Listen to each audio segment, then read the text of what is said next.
What is going on, everybody? We already know who's on this panel. If you were here pregame, congratulations. We got the post game, and it's nothing like we thought. Again, shout out to the Rams for having a good game plan. Sean McVay, I always got to give props to the team that beat us, regardless of how I feel. But look, this was a bad performance by the Eagles once again, where we stepped up in certain situations that we weren't doing as well in week one. We still faltered in some of the same situations, a little bit on both sides when it comes to coaching and to quarterback play. Look, this is one of the YouTube channels where you're going to get all three of us are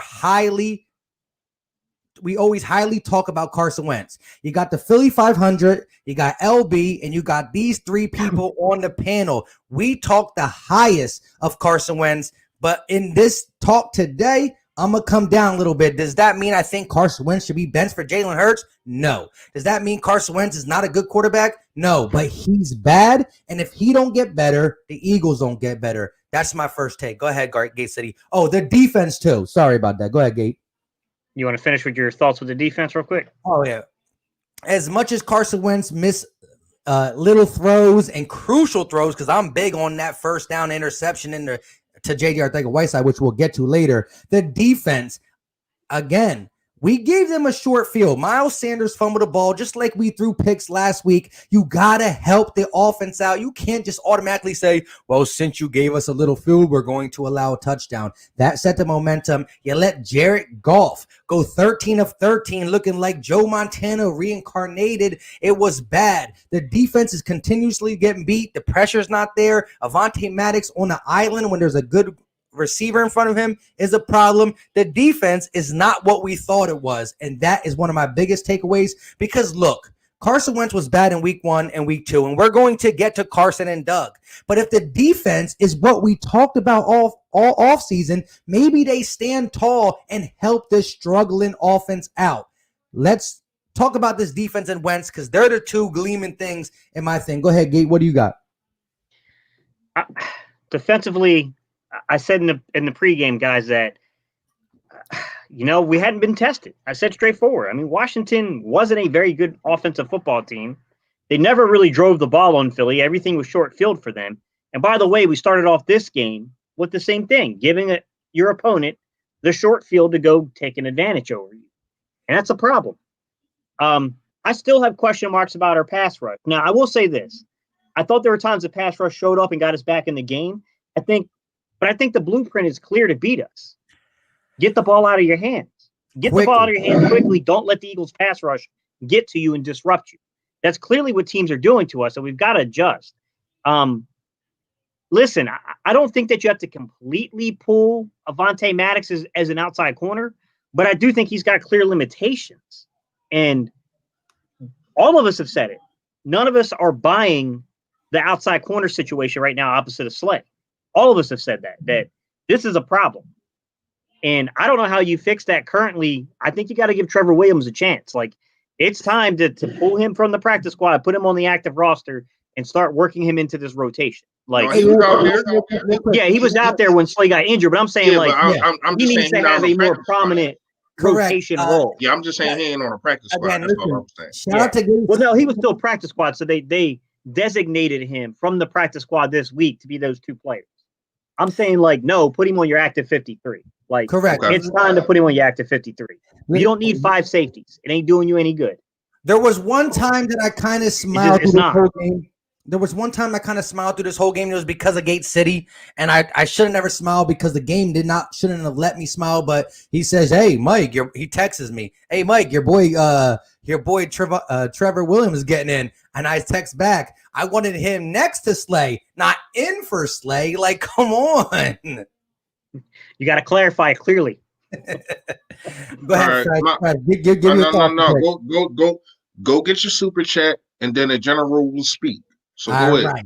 I respect that. Shout out to Bobby Stevens for the $4.99 super chat. He said, I had the Eagles at 2-2 after 4 games. If the 49ers injuries last, we could still hit that 2-2 bottom line. We don't have enough talent. Bottom line, we don't have enough talent.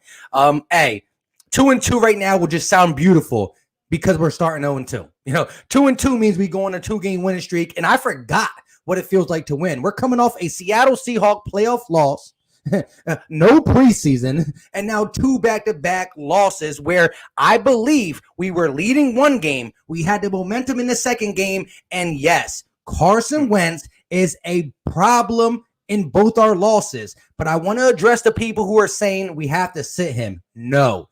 A quarterback comes out and struggles 2 games. It is not tasteful. It's not good. But if you sit him now, there's no going back. You don't come back to Carson. You sit him. That means Jalen Hurts plays no matter what happens, and Carson got to be traded. There's no going back once you bench your franchise guy. So we have to really be 100% sure that we're done with Carson Wentz. Yes, he is a problem when he throws an interception on first down. But before I go anymore, go ahead, General. Give us your, loaded clip and let us know what you thought about that game. Oh, you already know I'm loaded. I got 2 on the hip. Listen, let me tell you something, man. Grab a Snickers real fast, y'all, because I'm going. Let me tell you something, right? Number 1, the defense, what are you thinking, Jim? I don't understand your scheme. I don't understand why you don't get it. They did the same 5 to 6 plays over and over again. You didn't get that Robert Woods was getting end arounds. The discipline is not there when it comes to this defense. Slay did a good job. I'm not even going to take it away from him. Avonte Maddox, I've been told y'all this. You know what I mean? And I think that y'all agree with me. He is not an outside corner. He's just not. I like Avonte Maddox. But and then at the end of the game, when Crevion LeBlanc came in, he made better plays than Avonte Maddox. Avonte Maddox looked like a chicken with his head cut off. Hold up, real quick. These listen, we shouldn't have to worry about this. How much time left? There's a minute and some change left, and the Cowboys are down by 2. So come on, Atlanta. Don't let them come back. Listen, if there's one Atlanta thing good for that, we seen it in the Super Bowl, man. But listen. All right, so my thing is, right, our linebackers are booty juice. You got, I like the way Alexander was playing against the run. I liked a lot of that. Nate Gary, I'm sorry. Be more Philly. If you ain't here, your dude is bad. He's just bad. He's bad at covering. He slides down people running backs' legs when he's trying to tackle them. He is horrible. I am sorry. He needs to be benched. I need to see some more of these rookies. I mean, you got a guy in Taylor. Why is he not playing? You know what I mean? One thing I can say is Doug called a better game. And a couple plays, I didn't understand. Like the 4th down play, even though Wentz overthrew Goddard, the one that you was talking about. But you got to put him on a run in the 4th downs. It's do or die. You got to make sure that he's able to see the whole field. I seen comments, people DM me, yo, Miles Sanders was open. But at the same time, Carson Wentz was trying to get the ball out fast because this pass rush was getting to him. And if he was getting the ball out fast the whole game. Right? Carson Wentz. That's for you. You killed us. Now, I ain't going to say fire him yet, but it's coming to that because you got all this talent and it ain't working. But real fast, let me get to Carson. Carson Wentz, you killed us. We come out, we drive down the field. We got an opportunity to take the lead, and you throw that pick on first down. I had to what were you saying? Because I don't get it. I don't get it. Even if you did see Dallas Goedert on a linebacker, throw the ball up high. Throw the ball to where he can't get it. I get what he was trying to do, but it wasn't a good throw. That's point blank period. Now, let's talk about some more of this defense. The defensive line, man, they got tired out. They got tired out with the rollouts. And I text y'all on the group chat that we got. When they finally had Jared Goff in the pocket, the first 2 times after he went 13 and 13, are you freaking kidding me?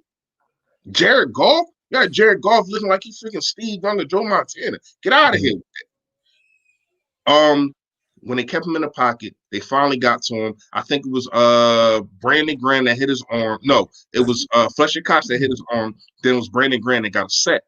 I appreciate that. But here's the thing. Y'all got torched. Jalen Mills. Oh my gosh. You need to step up. Avonte Maddox, it's time for you to go back to the middle. It's probably time to bring Trevor Williams in. Avonte Maddox ain't it on that other side. I've been saying this for a while, and I'm going to keep saying it. I've been telling y'all this. He's just not that guy. You know what I mean? And then Derek Barnett, APB out on you. Fletcher Cox had a better game, but I need you to be dominant. That's why we paid you $100 million to be dominant, and you was not. I didn't see Hargrave the whole game. I don't know if he played. I don't know what happened with that. You know what I mean? But what I can say is the offense looked better, but it wasn't good enough. The defense looked worse, and it wasn't good enough. Man, we got exposed, and people are sitting there and they looking at tape. They looking at how Avonte Maddox is just can't cover on the outside. They're looking at how Nate Gary can't cover either a running back or he can't. When I tell y'all, Nate Gary was the worst player for the Philadelphia Eagles at that. Like it's facts. You can't argue with me. When I see running back, I see tight ends running open in the middle of the field on the side. It was just crazy. Pick plays. He don't know what the heck to do. It's time to pull Nate Gary. I want to see Taylor or something. Show me, give me something. Dudes need to be benched and dudes need to be called for. I'll let y'all do, man. Yeah, let me jump in real quick. Look. Listen, for those who just hear us on here now, ask both Philly Fresh, ask Gate City how I was not. Listen, I was talking so much trash on Carson Wentz throughout the whole text messages throughout this game. Am I right or wrong, guys? Yeah, and I had to kind of check you on that. Like, Philly Fresh tried to check me on it, and I still listen. I was downplaying. I was giving him the baggage he deserved in this game. And again, I told him I'm okay with a missed throw here and there. Just win the game. Don't do something to lose the game. And to me, he did something to lose the game. Now, there are other elements into it. The defense is trash. Coaching, I'll give it a 50-50 at this point. But listen, if you do hurts.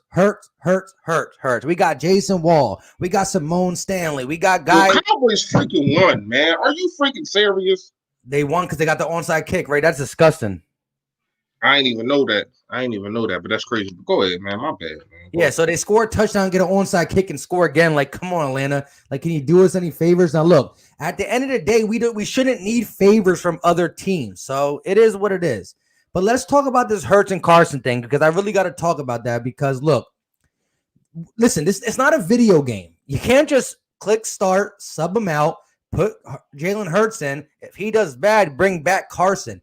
If you decide week 2, yes, this is the first time the Eagles been 0-2 since 2015. But if you decide to take Carson Wentz out the game for Jalen Hurts fully, you bench him. You can't go back to him. First of all, that makes Doug look stupid. And second of all, you're not going to get it's just an impossible task. It's an impossible task. So if you decide to do that, Carson Wentz is done in Philly. And yes, he played bad. But if you think this is going to continue, well, it's still got to be a wait and see program. Because listen, do you think Jalen Hurts, even though I like the talent, is going to be able to come in here off of no preseason, the craziest offseason we ever had for a rookie, a guy who did good in his college but also got benched in college, is going to be able to just will us to the playoffs? No. So if we are going to not make the playoffs, we have to figure out what Carson Wentz is. That means a couple more games of Carson Wentz. If by week 8 we are 100% on the losing side, well, then you make the decision to try to move Wentz and bring Hurts in and see what he got because the season is already over. But if you make this decision week 2, going into week 3, there's no going back. No going back. Carson Wentz will not be a Philadelphia Eagle if you make the decision right now. And so, look, I was texting Philly Fresh and Gate City. What the heck is Carson doing? I was saying it, but I can't say bench him because there's still other components in our losses. You know what I mean? So that's my thing on it. Look, you go away from Carson Wentz now, it's never coming back ever. So let me jump in. So Eagles has landed. That's a pretty good way of saying it. That the Bengals game is quickly becoming the Waterloo for Carson Wentz. Right, the point of no turning back. He's got to win that game, or it does become incredibly difficult to defend it. For y'all that are asking for Jalen Hurts, I'm warning you, be careful what you wish for, guys. I'm warning you. He is not NFL ready. He's not NFL ready. He will look like complete and utter trash out there right now. Like, do I think Wentz lost this game? No, you're tripping if you think that. The defense gave up 37 points. That's what lost the game, guys. Like it or not. I said, that's a 40 burger. I said we were going to have to win this in a shootout. What I will say is Wentz wasn't good enough to keep us in a game to have an opportunity in a shootout. I'm sorry. You cannot throw that ball to J.J. Arcega-Whiteside. He knew better. There's no way after he released that ball, he said to himself, like, yeah, I feel like this is going to be a good throw. No way. There's no way. He knew the minute he let that ball go that was something you should have held. But here's when I want to say real fast, Gate City. My bad, because I don't mean to cut your rain off. It would have been a good throw if it was higher. If the ball, Dallas Goedert is a big guy, 6'5". So if you put that ball up higher, that's a touchdown if he catches it. You know what I mean? I've seen drops of that. You know what I mean? But go ahead. I ain't mean to cut you off. My thing is I don't think the season one. Who cares? Who cares? There's so much going on right now. Like this division in general has got a lot to prove. I don't give a crap about any other team right now. What I will say is that something has to happen between Doug and Carson. I thought Doug came out and had a decent game plan to begin with. From what I can see, I can't tell things until the 22 comes out, guys. It's just impossible to tell from game footage angles. So I thought the quick timing passes, I thought that they were definitely doing some good things when it came to the running game. But once again, we get down to situational play calling. This was my thing with Mike. 4th and 2. What do you do? You motion Goddard, really tipping your hand on pass protection. Correct. And then you don't move in the same spot. Wentz tries to get the ball out of his hands quickly. There's really nothing open at that point. Mike was like, look, I thought Wentz, out of all the times you could get on him about holding the ball, he probably should have held it longer in that situation. My thing was get him on the perimeter. Get Wentz on the perimeter with an opportunity to cause the defense to have to pay attention to him on pressure. Where is the pre-snap? You need pre-snap motion from guys who can be a threat, a Rager, a Djax. You need guys who are on 4th and 2. They need to actually pay attention to an end around. You know what's crazy? You know Look, what's crazy? You know what's crazy real fast, Mike? Now you got it. It seemed like things got rolling after we brought Jalen Hurts in to be a decoy. And if that was when things got rolling, I would have brought Jalen Hurts in on 4th and 2. Because the defense ain't know what the heck to do with him. You know what I mean? It seemed like, I ain't gonna say everybody, but it seemed like people were so focused on Jalen Hurts. I would have brought him in on 4th and 2 because that's when things started getting rolling. That's when, things started opening up. Look, yeah. Carson Wentz should not have. Go ahead. Go Finish. Go ahead. Finish. My bad. Carson Wentz should not have made that throw. People, I got to see the play again. I need a run back. People say that Miles Sanders was open in the flat, but do we know if he was really open? Because when you got these sprint, when you looking at it on TV, you'll just see a guy open, but you don't know because how the TV is he really open? You know what I mean? So that was a bad throw. He shouldn't have thrown that ball. But once again, 2 plays before that, 1 and 2 plays before that, he threw away the ball. But people grind him up for not doing that. So it's like Carson Wentz had a bad game. You know what I mean? He had good moments. He's at a He had a bad lose. He's in that lose section where like he has to play spectacular for people to get off his back, and that's why I understand his everything, his whole component and everything. This is why Carson Wentz tries to do too much, because of that mentality that if he's not the best quarterback ever, he don't get no slack. Now look, he played bad, and here's my whole take on that 4th and 2. Look. He threw the ball away a couple times. Now we're not going to talk about that Dallas got her up the seam, because it is what it is. You get off your progression, you do it, whatever. He threw the ball away more this game than he did in his whole career. He got the ball out of his hands quickly. Everything was good. Now again, it's hard to overcome a defense just allowing 21 unanswered points or 21 points in the first half. There's a lot of things that we have to overcome. However, I will say this. Carson Wentz got the team rallied.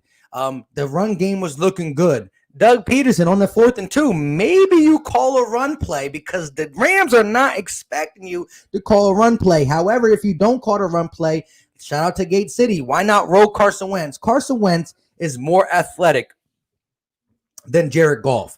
Jared Goff was rolling out left and right and left, and Jared Goff scrambled for a 10-yard first down. He scrambled a couple times. If Jared Goff can do it on a 4th and 2, you put a lot of pressure on the defense. If Carson is rolling out, will Carson run? Will he drop it off to a 3-yard pass to Zach Ertz or Dallas Goedert or Miles Sanders? I don't know. As Philly Fresh said, bring Jalen Hurts in here and give them a awkward look. You bring Jalen Hurts on crucial plays when we were desperate for a touchdown. You bring Jalen Hurts in, and we kind of finagle a thing, and we do it. You don't throw the ball to Jalen Hurts at all, but just him being on the field confuses the defense, and we get first downs and touchdowns. So now you're talking about the play of the game. Shout out to Philly Fresh. Bring Jalen Hurts in. Confuse the defense. Roll Carson out and just throw it to a 3-yard pass to Zach Ertz or Dallas Goedert. Or remember, Carson Wentz got some legs on him. 2 yards is not that much when he's in motion and he's already rolling. But we didn't do that. We can't talk about what we should do. It's already over. We lost.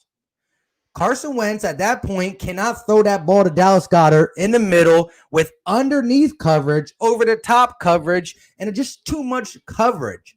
You can't throw that ball to Dallas Goedert. You can't throw that ball to J.J. Arcega-Whiteside. You cannot miss Zach Ertz on 3rd down super high. It was a garbage interception, but you can't throw across your body to Miles Sanders and get it picked. You can't do this. And I said this to you guys in the chat. When Carson Wentz misses, how does he miss? Always high. There got to be something. If you miss all the time the same way, there got to be something to that. Gate City, you being a quarterback, Gate City being a coach, why does he not miss left, right, down? He throws dirt balls. No, he always does. Yeah, to be fair, he does miss sideways too. That's just a ball placement thing when you miss sideways. So here's the thing: when you miss sideways, the reason that's not reported immediately, Mike, is because there's so much that goes into missing left or right, because you don't know if the receiver was supposed to run a curl, ran an in. You know what I'm saying? There's so much that can go into that. When you miss high, it's because you're on your back foot. When you drive the ball into the ground, it's because you're on your front foot. It's that simple normally, guys. The only other thing that can impact you is like weight distribution, which can put you on your foot or your back foot. How stiff you make that left, well, it depends on what hand you are, but your front leg, how stiff you make it when you put it in the ground, that has to do with it. Your shoulder placement, but it all really comes down to weight distribution being on the back and front foot. That's why you sail it. That's why you ground it. That's generally speaking what happens. Right. In terms of this, guys, like, look, I don't like the inaccuracy stuff doesn't bother me as much as it does other people, because I'm gonna be real with you. A lot of guys who are superstars are not the most accurate guys. They're just not. Exactly. They're not very good fundamental throwers of the football. That's kind of why they're outliers and why they're so good, right? People can say a lot of things about Aaron Rodgers. I would never take a quarterback into a quarterback room and show them footage of Aaron Rodgers and say, emulate this. No, no, you can't. You can't do that. He's not a fundamentally like sound quarterback. More of a Matt Ryan type. Matt Ryan, I think, is a little more fundamentally sound. But he lost today. Yeah. Well, like I said, man. I mean, that's whatever. The Falcons are the Falcons. That's a whole another thing. But I mean, he put up 39 points though, so we not like that. Like, come on, yeah, man. I know. Listen, my thing everybody in is, the chat real fast. Hey, go ahead. Shout out to Joseph Vega with the super chat. He said, "We will be fine. No preseason. We play bad every preseason. The Bengals will be the turning point for Wentz. Turning point. Wentz has stunk. Giants lost. Redskins lost. We lost. so You can't put us in that category. yeah, We we shouldn't lost be in twice. that category with them other two teams. Yeah, You know what we're I talking mean? about teams who haven't won games. Look, the Washington football team beat us. They were so hyped off that. I mean, this is a team that only won 3 games. Of course, have your glory. We're talking about a team that although we kind of declined a little bit, is Super Bowl playoffs. Now look, there's a stat that when you start 0-2, there's only a 12% chance of you making the playoffs. But that was the stat prior to the league bringing an extra spot in the playoffs. So it got to bump it up to at least 33%. Yeah, Greek Warrior, your statement makes no Man. sense, dude. Man, Your progressions don't have jack crap with your accuracy. Progressions have to do with you seeing the field. Your mechanics, such as your footwork, your shoulder placement, your hips coming through the throw, that has to do with accuracy, man. That's just someone who's never played the game at that position. I can tell. here's the thing, man, Mike. I get that you keep bringing up these stats and these numbers and all that. I just need us to win. Just I win. need this. I need us just to do better and be better. Like, here's the thing, right? We go into the Washington football game, right? It seems like we adapt the wrong way to our opponent's thing that they do the best, right? Mm-hmm. So we go in the Washington football game, right? Offensive line was horrible. That consists of the defensive line of the Washington football team beating us, right? We go into the Rams today, right? That consists of us being horrible at linebacker and outside corner because the way Jared Goff was rolling out, for him to go 13-13 is despicable. You cannot let a quarterback of his caliber look like a Joe Montana. He was out there, man. Listen, when I say Deuce was open, I thought this was the banged up secondary that we had about 2 years ago, Steve. Like, I ain't even gonna lie to you. I'm sitting there, I'm watching this, and I'm like, why is everybody open like this? It's like Jared Goff was just playing in the backyard. He was playing pitch and catch. It was no type of different scheme. It was What no bothers me, blitzes. what It you was said no about the blitz. scheme. What you said about scheme bothers me, Reese, because this is the same exact scheme that we just saw a week prior. There's no difference. They got better personnel. They can execute it better. It's the same exact principles of the offense. This is very much tied up in a Air Cordell spread offense with a North Turner motion offense. That's what it is. It's just that they're really good with their personnel and they're really good at scheming. I mean, and it's not like the Eagles haven't seen McVay before. He was the OC in Washington. Like, come on. Like, I ain't gonna lie, Steve. He played a different game than he played the last 2 games. Like, we haven't seen Jared Goff bootlegging. Like, we haven't seen him on a run like that in the beginning. Like, I don't know why he switched it up.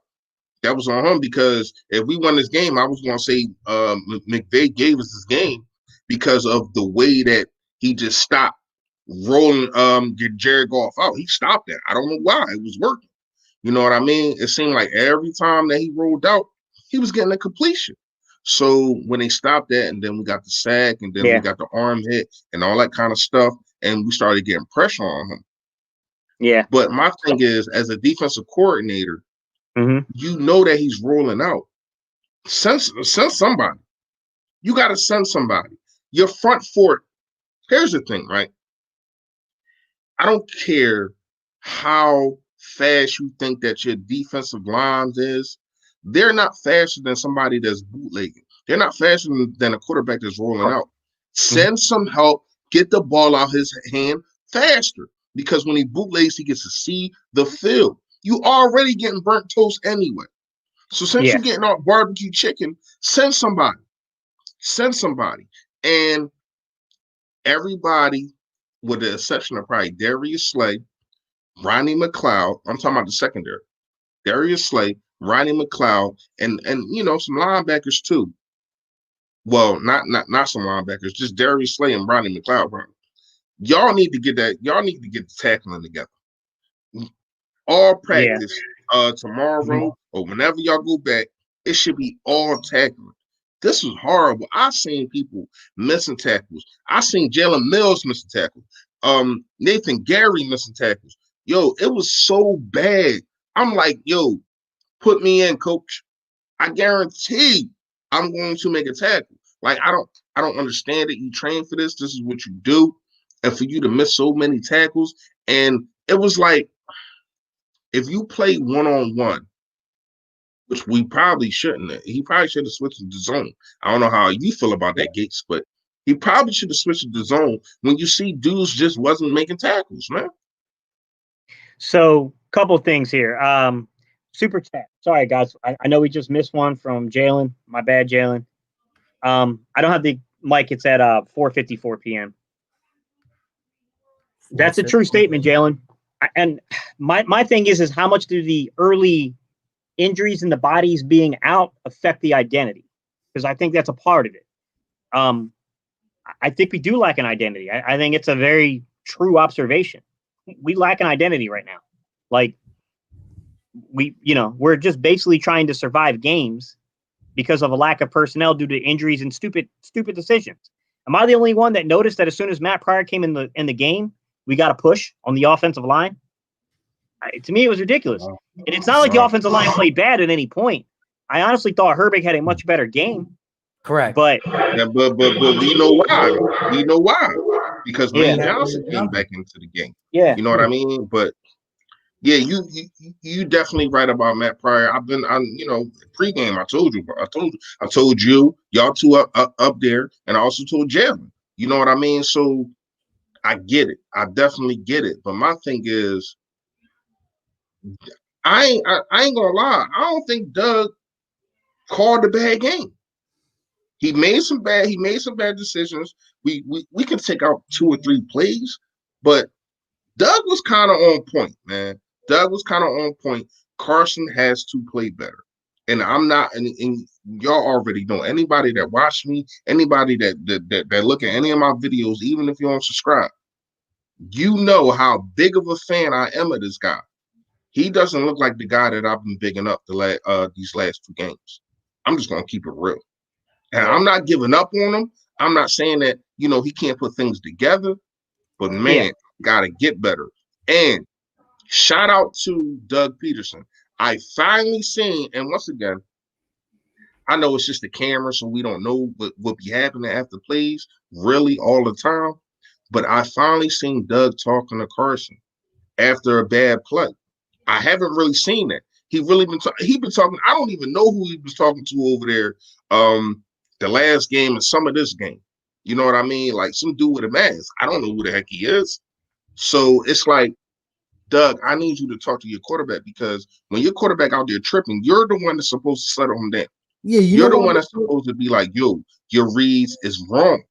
You know what I mean? I don't know what you saw in that, because if Doug would have did that, his first pick, the second pick, I thought that wasn't a pick.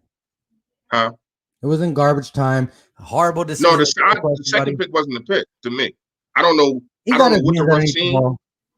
I don't know what the ref seen, but I thought it hit the ground. The rule is the ball can touch the ground as long as you have your hands under it and have possession. So his hands were under it. Yeah, but once he came over and the ball came over and his helmet hit the ball, you don't got possession to me. The only reason that you keep possession is because your helmet hit the ball. That's the only reason why I ain't saying that. But we're not gonna get into that, because that was garbage time and we lost the game any damn way. But what I'm saying is, your first pick, Doug, I need you to go over to Carson Wentz. Tell him you're tripping on that. I need you to do better. This is what we're seeing. And you pull out the little Microsoft thing and y'all sit there and y'all bust it up. Y'all talk. I did not see that. It's frustrating. So I want to give him this time. I think Boohoo, I think you hit me up and you asked me I think it was you who was asking me about what I thought about Doug. Listen, I'm not going to say it's time to fire Doug yet. I think that's an overreaction, but I think he's in trouble. I honestly think he's in trouble. Like, being able to retain your coaches, and we can try to shake this any way you want to. Lurie stepped in and told Doug he was firing those two guys. I mean, come on, man. Correct. That's so obvious at this point. I mean, you're starting off 0-2. I'm not going to say, like, throw the talent on the season. Like, the division's trash. This is early. We knew we were going to have injuries because of this weird offseason. Like, I'm not overly concerned, but what I am concerned about is the fact that we sped the offense up, right? Got the ball to Carson Wentz's hands more. I felt like when we took some deep shots, we did roll the pocket for those deep shots. The problem is that I saw Wentz throw into the flats. I saw Wentz throw shorter. I saw all that coming out of there. It's still, you know what I'm saying? It's still not enough. And that's an issue. Like, we might get back into a groove by beating inferior teams. But in my opinion, the Rams are not inferior. You get what I'm saying? Like, you know what I mean? Like, so even if you survive this and you pull your ASS out of this, what good does that do you? Like, correct. What good is that going to do you?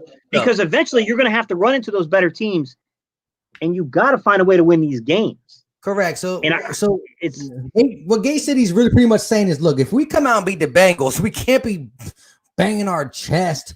I don't care if we beat them 31-10. I don't care if we demolish them or win by 3. A win against the Bengals, just like the Browns did, is not nothing to hoot your horn on. Listen, we have to beat the better teams. We're coming up soon to be playing these Ravens and Steelers and Saints and Packers and Seahawks. Like, we have to do what we got to do. Washington was a game we should have won. And you could say flip-flop. The Rams didn't make the playoffs last year, but we saw after beating the Cowboys, they had a little bit of they had something, I like the new defensive scheme they run with. But anyways, let's get to the super chat. Shout out to Joseph Vego for the $5 super chat. He said, Philly fresh. One team comes out on every conference. All we have to do is be better than everyone else. And I'm right. Cowboys defense is trash. We'll be okay. Yeah, but that's cool, Joe. That's cool. But how was looking right now? Yeah, our defense ain't looking good. We can talk about Dallas all we want. You know what I mean? But at the end of the day, they won the day and we didn't. That's what this live is about. That's what we're talking about. I get what you're saying. I'm still not giving up and saying that we can win a division. We only one game out. I'm not saying that we can't win the division. I'm saying what needs to be fixed. Exactly. I'm saying what I see on the field. I'm talking about the eye test. You can put all these numbers up. You can talk all this bullcrap you want. I'm talking about when I turn on my TV, when I turn on my iPad, when I turn on my laptop. This is what I'm talking exactly. This is what I'm talking about right now. What I seen today was a defense that got barbecue chicken. They almost put a 40 banger on us. Only reason they didn't kick a field goal because they didn't have to. Yeah, they put up 37 points. And you can say, oh, the Miles Sanders John that gave him short field. All right, well, what about the rest of the time? What about the they other? Drove down the field. They drove down the second touchdown. They drove down the field in 5 plays, 75 yards. Let's talk about that. Correct. Let's talk about Jim Schwartz still not switching up the scheme. Jim Schwartz still playing loose coverage. Jim Schwartz still playing stick defense. Now, it did work at one time. I think it was like a 3rd and 9 or something, and they stopped. I want to say it was Robert Woods right there. But still, when your team is not tackling good, you come out with that bull crap. Jim, we need to talk. I talked to Doug last week. It's time to talk to Jim, y'all. It's time to talk. Time to pull up on Jim and talk to him. I got some man. These videos this week coming up.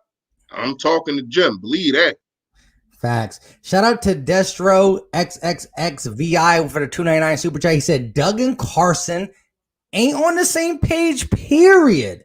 And that is something that we've seen. They were totally on different books last week, especially in the second half. And then in this game, they kind of got on the same page, but they kept the one page behind, just one page behind. But look, can't sugarcoat it.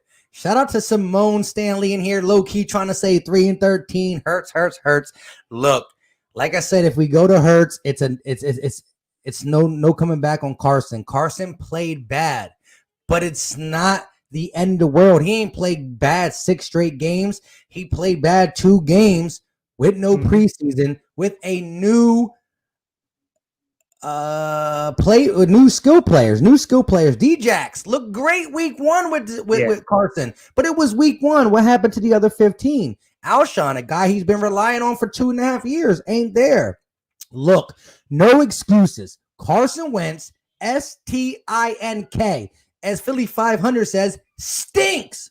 You know what I mean? But it's not enough to merit get him out of here. I mean, it's not enough. It's not enough to get him out of here. Listen, if Carson Wentz loses this game 23 to whatever, it's different. Wow, the defense played hard. The defense let almost a 40 burger. The defense played bad. Exactly. In the first half, Jared Goff could not do nothing wrong. That all comes into play. Yes, Carson Wentz. Again, on third down, J.J. Arcega-Whiteside, a crucial drop. Like, there were drops. There were bad play by the quarterback. There were bad play all around, but it's not enough to merit a get rid of your starting quarterback who's worth $100 million. Because now, first of all, once we bench him, we have to say why we benched him. And how can you trade a guy for a first round pick, a second round pick with a super big contract if you're like, well, we just benched him, but we want to give him to you for a first round pick. Oh, and by the way, you got to take on $100 million contract. You can't do that. So even if trading Carson Wentz was in the mindset, what that means this season's over. We're going to try to make him look good to try to get the trade off, because you can't trade somebody who you just bench for a rookie. Yeah. I mean, the issue I have, Mike, is that at some point you have to hit the reset button. You do. You have to hit the reset button on Wentz, because what's happening is we're falling behind, and it immediately causes the offense to have to press. You have to hit the reset button on Wentz to tell him right now you cannot depend upon the defense, which means fair or unfair, you don't play an elite level game every single week in and out. You're catching an L right now. It's just the truth.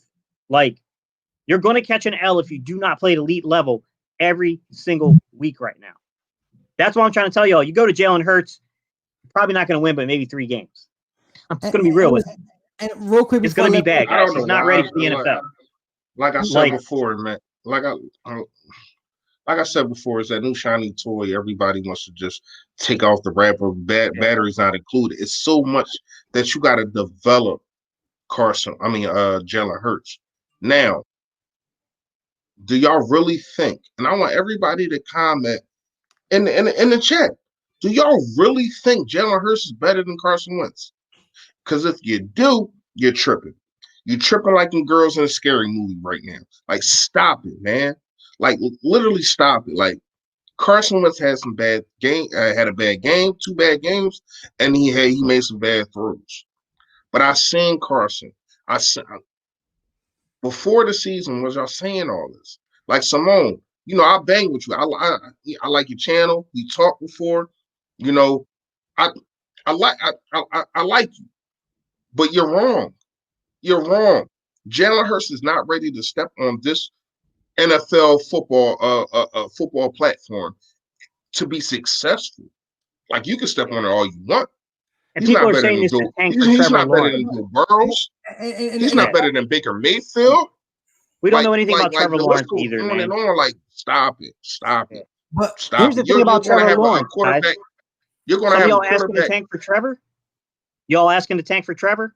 Just know you're getting another Carson Wentz. That's what Trevor is. He's going to play risky ball. He's getting away with it because he has elite level talent at Clemson, who's playing teams that are a lot better than in the ACC. Like, be careful what you wish for there too, because I'm telling you, he's a bit of a risk taker too. I'm not saying he won't be good, but I don't think you're going to feel any better about the situation.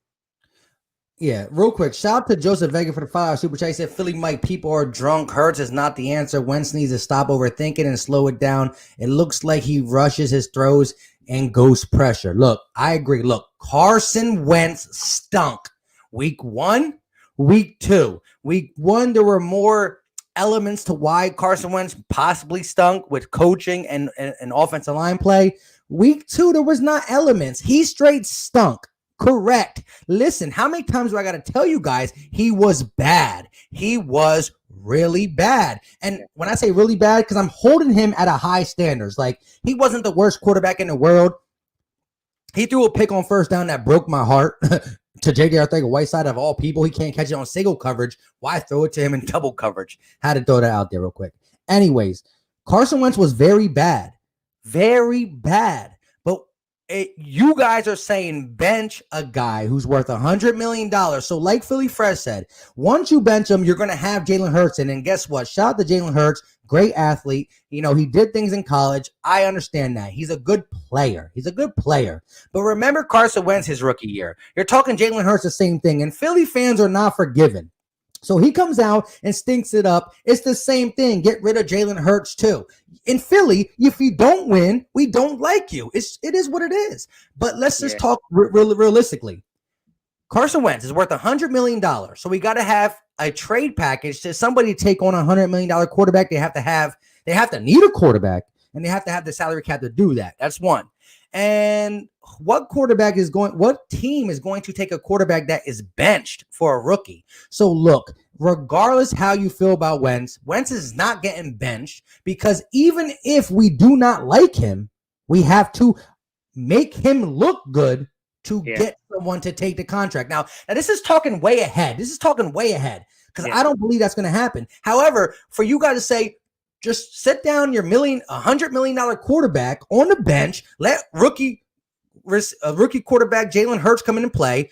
Regardless if we win or lose on that, what are we doing with Carson Wentz? He going to sit on the bench for the next 5 years at $100 million? Can't. No. Impossible. So if you want to move on from Carson, you got to do that while he's a starting quarterback. And then once he's off the team, transition Jalen Hurts. So we are a long way away from that. Because if you put Carson Wentz on the bench, you can't get no more than a second round pick for him at the most. Because you're talking about money and you're talking about y'all don't want to use him. Why we're not. Again, when you talk about a guy, we're offering to trade him, well, then his trade value just went down because why are you offering to trade him? So there's many things that go into it. And look, the Eagles stink. They stink right now. But it's different. If Carson Wentz lost a game where the Rams scored 20 points, I'm like, Carson, first of all, you played bad, but you can't score more than 20 points. They scored 37 on us. He could have dropped 33. We still would have lost. Got to play better all around. If you guys want the short answer to Carson Wentz, the short answer to Carson Wentz is 2022. If he isn't where they feel comfortable, come 2022, he likely isn't on the team, because that's when the money makes sense to let Wentz go. You let him go now, it's $77 million. You let him go next year, it's $59 million. Like, it's not going to happen, guys. It's not going to happen.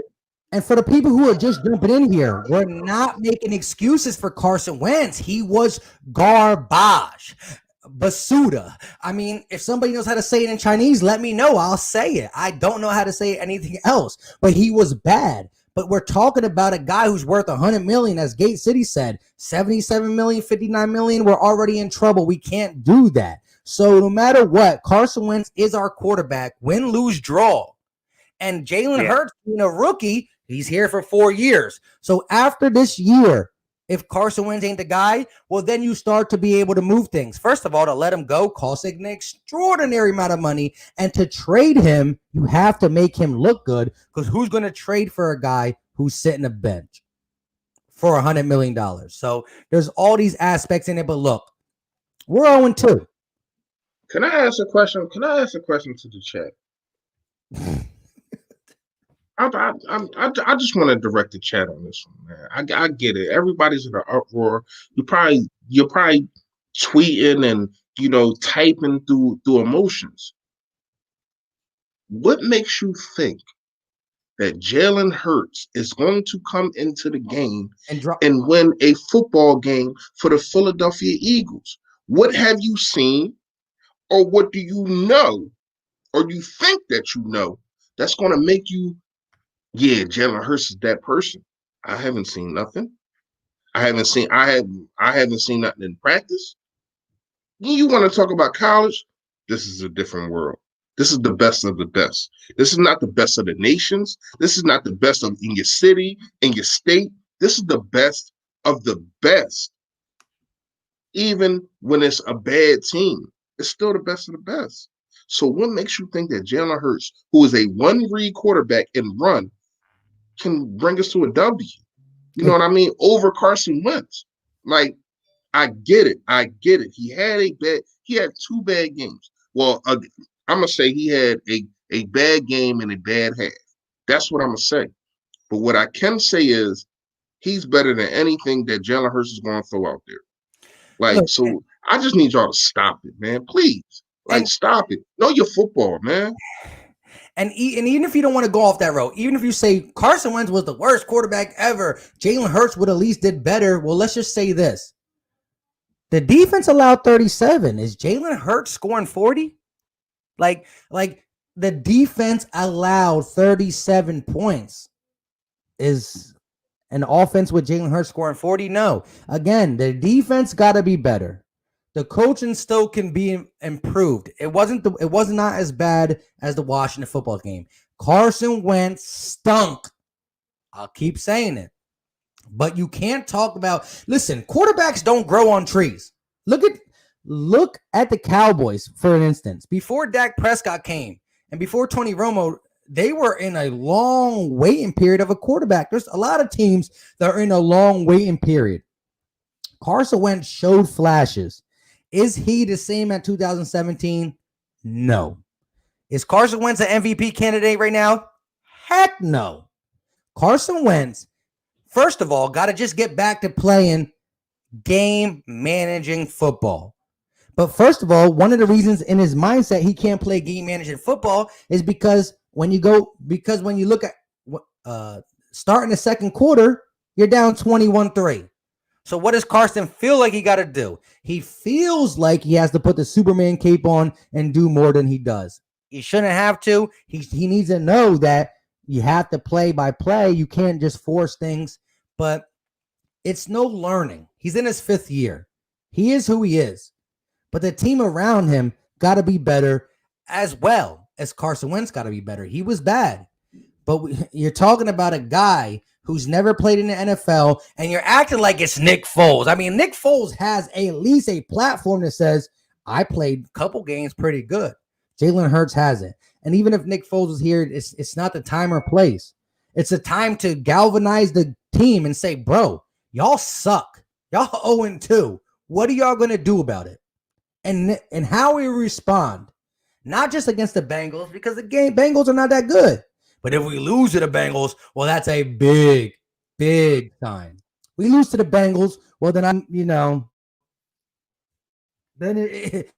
then you're really talking about catastrophic. You're talking about big, big things need to be changed in the organization and maybe at quarterback.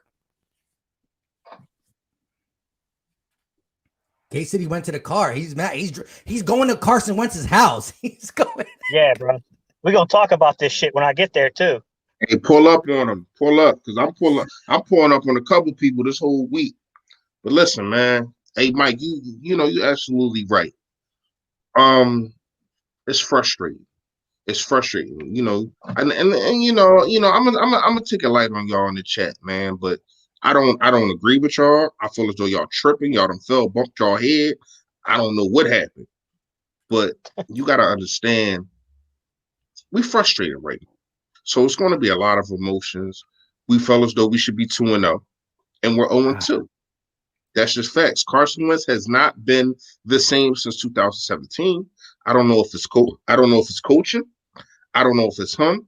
I don't know if he had concussions and they have not reported it. I don't know what's going on. I don't know. I don't know. I don't know what he's seeing sometimes. But then we see plays. You be like, yeah, that's my quarterback. I seen some throws today. I was like, wow, that's what I'm talking about. I seen him finally get put on a run and drops him down. So my thing is, we got to take the good with the bad. This is our quarterback. We live and die with him. It's nothing that anybody in this chat can say. It's nothing that I can say, Gates can say, Mike can say. That's going to change that. This is our quarterback. If you're not riding with him, you're not riding with the Eagles. Because that's just facts. Because this is who we stuck with. Yeah, and I'm not saying that. I'm not saying that as a bad thing. Real fast, man. I get out of here. I'm not saying that as a bad thing. I see some upside from this year. You know what I mean? I see that when put in opportunities, he can make plays. Now he makes dumb decisions. But when you talk about talent, I still see the talent. I don't know what y'all talking about. It seemed like every time we talk about something and he corrects that, oh, well, let's talk about something else. You know what I mean? You want to talk about him not throwing a ball away. Well, he should have got rid of the ball. He did that. Now we want to talk about other things. You know what I mean? So it's like, I get it. Carson Wentz had a bad game. But and that's not Joseph Vega. That doesn't cause him to be benched. Go ahead. Mm-hmm. I agree, Joseph Vega, that 2 bad games don't make Wentz a bad quarterback, but 2 bad consecutive games of decision making. That's the problem. Make me question how prepared he is for the season. That's the problem. Yeah, like that JJ interception was like being punched in the stomach. Unexcusable. My high school quarterback wouldn't ever threw that. A high school quarterback wouldn't have thrown that ball on first down with the momentum, the fake crowd, the real crowd cheering you on. You have a chance to take the lead. No. Yeah, I don't. That throw right there was so heartbreaking and so frustrating because I'm sitting there watching the game. I'm like, I'm texting people because people was grinding us up. I think we was like 21-0 or 21-3 or something crazy like that. So, people they was grinding me up. You know what I mean? I got a whole bunch of ops on my phone. They always text me. And I'm sitting there, I'm just waiting. I got the text in my phone like a drag, ready to hit send. Because I seen us driving. I seen Carson Wentz in the zone. Then when he did that, I had to hit delete. I can't send it. You know what I mean? That was heartbreaking, man. That was heartbreaking. It hurts, man. It hurts because the story could have been different today. Correct. He was leading a comeback. Man, if you just play within the system right there, okay? And I know we can grind Doug up for not rolling Wentz, and I think it's a big part of it. He did it here and there on deep shots. I thought he was better with it, but you got to, Wentz is just better outside the pocket. I don't know how clear that can be. But that throw right there, it's like, dude, you could have changed the storyline. If you just played within the system, drove the field, and take the lead there, the defense is refreshed, the energy is through the roof. And the momentum is on your side. Yeah. Gate, you're 100% right. Look, that one throw, listen, a football game comes down to 3 or 4 plays. 3 to 5 plays a football game comes down to. Normally, whatever team wins a turnover battle is going to win the game because turnovers in basketball, well, there's 100 snaps, 100 possessions. In football, you don't get 100 possessions. A turnover in football is crucial. Whoever wins that battle normally wins. Look, it was an inexcusable throw. Carson Wentz should feel disgusted by saying, why do I think I could have that Brett Favre arm and fit that in there? And you got to also understand who you're throwing it to. He's not throwing it to Greg Jennings or Donald Driver or Randy Moss. J.J. Arcega-Whiteside in double coverage. What? On first down. On first down. Disgusting. So look, Carson Wentz, and shout out to Philly Fanatic, who's an Eagles content creator himself. Go check him out. He said, no more excuses for Carson Wentz. He's in year 5. He's bad. I understand that. Carson Wentz is in year 5. True statement. Carson Wentz is playing bad.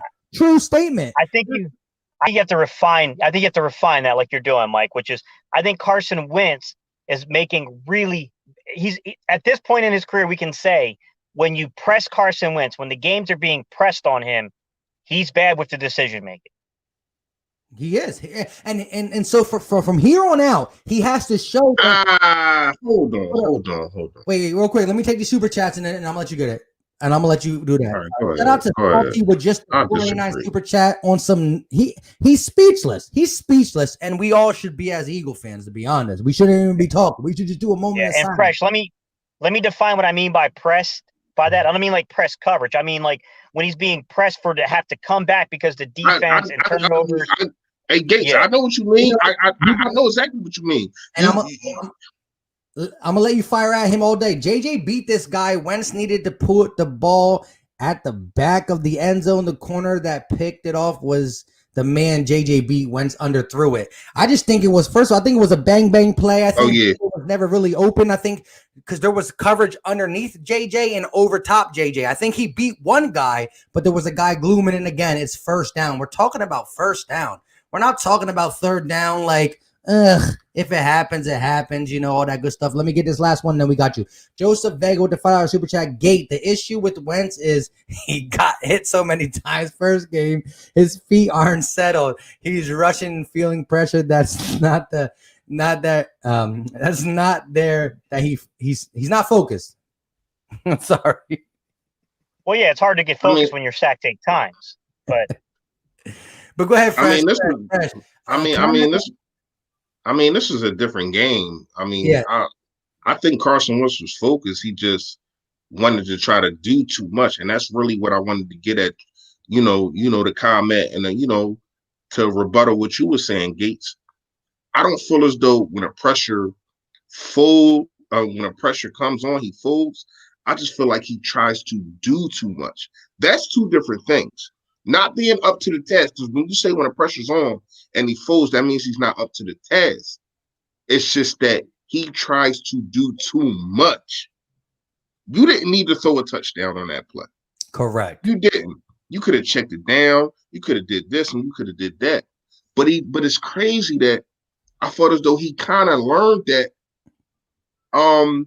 as the game progressed. He should have been know that. I know 5 years, 5th year in the league, yada, yada, yada. But he did throw away a couple balls, a couple footballs. And if you want him to do that, then you got to give him credit for that. Throwing away them 2 footballs, well, probably the first one they said Dallas Goedert was open. All right, cool. But the second one, the third down that he threw away, if he would have took that sack, we would have grinded him up. But he went through his progressions. Nobody was open, and he threw the football away. That's what you want from your quarterback. Now, you also want your quarterback not to do that in the first half, in the third quarter when we're about to take the lead. I get that, but my thing is, I think that it's some progression with this kid, and it probably shouldn't be. Probably him being in and out and being injured and always having to rehab and not really having to worrying about the playbook as much as him trying to get on the field. His progression has took a down, has took a back seat because of him always trying to make sure, all right, I'm injured. I got to get back. So it's really, you could probably, you can do 2 things, you know what I mean? But at the same time, it's like, he needs to be better. Here's my thing, though, Fresh. Let me ask you a question. Hold on. Let me ask you a question, Fresh. Let Fresh take this super chat. Okay. Fresh, did you see when Aaron Donald did the Cowboys last week? When saw that scared him from the first snap? He didn't want no smoke. No, I disagree. I disagree. I didn't see happy feet. From when a quarterback is like that, he got happy feet. He does this and he does that. I just think that some of his mechanics is still off. I don't know why. I don't know who is really coaching and putting together, make sure that his technique is right. So I don't know really what's going on with Press that. Taylor, man. It's Press Taylor. Like I said last year, I know he could be a good X's and O guy, and maybe that's true, but he is not a position coach. He's not now. He's not. He's the passing game coordinator. He's still technically the quarterback But no, coach, but man. he still I think, no, but he got a slash. He got a slash. He's still the quarterback coach. All right. yeah. So I want to ask y'all this real fast. Wait. And then Go ahead. Who do we miss more? John DeFilippo or Frank Wright? Because it's starting to seem like Carson Wentz had a rapport with Frank Wright. Like when I talk about coaches that he would go to the sideline and talk to in 2017, Frank Wright was that guy. Frank Wright was the guy that he always talked Fresh, to. I'm starting to think we're missing Grow at this point, bro. Bro, we're hey, listen, look, hold on. Let me attack this though. It's just getting worse and worse, right? DeAndre Solomon, he said, as a receiver, you always need to attack the ball because stuff like that interception will always happen. Never let the ball come to you unless it's a fly route, but always attack the ball. Listen, I agree. Look, there's times where receivers do not attack the ball at the right point, and it causes an interception, possibly. At least be the best defender you can. Get a pass interference at that point. Hit them. Because at the end of the day, we're going to have the ball and go back 10 yards. It's still not an interception. Anyways, the pass to J.J. Arcega-Whiteside, who hasn't proven he can beat single coverage, was thrown by my guy, number 11, who stunk this game. And again, I wanted to reiterate that he's my guy. Like, I love him to death. He threw a pass on first down that was inexcusable. You had second, you had third, you had a field goal attempt. Or, as Doug Peterson would do, a fourth down, go for it. Anyways, it's on first down. I don't know. There's a big statement. J.J. Arcega-Whiteside is legitly. Did everything just freeze to death? I think so for a second. Well, what happened? What's wrong? Can you guys still hear me? Yeah, I can hear you. Good. All right. J.J. Arcega-Whiteside was doubled coverage. There was double coverage. There was over-the-top coverage that he kind of beat, and underneath coverage that wasn't beat. They were sailing right there. Now, the cornerback had to dive for the interception, but on first down, when you're trying to win the game, you do not need to take that chance. It's as simple as that, man. It was a horrible decision.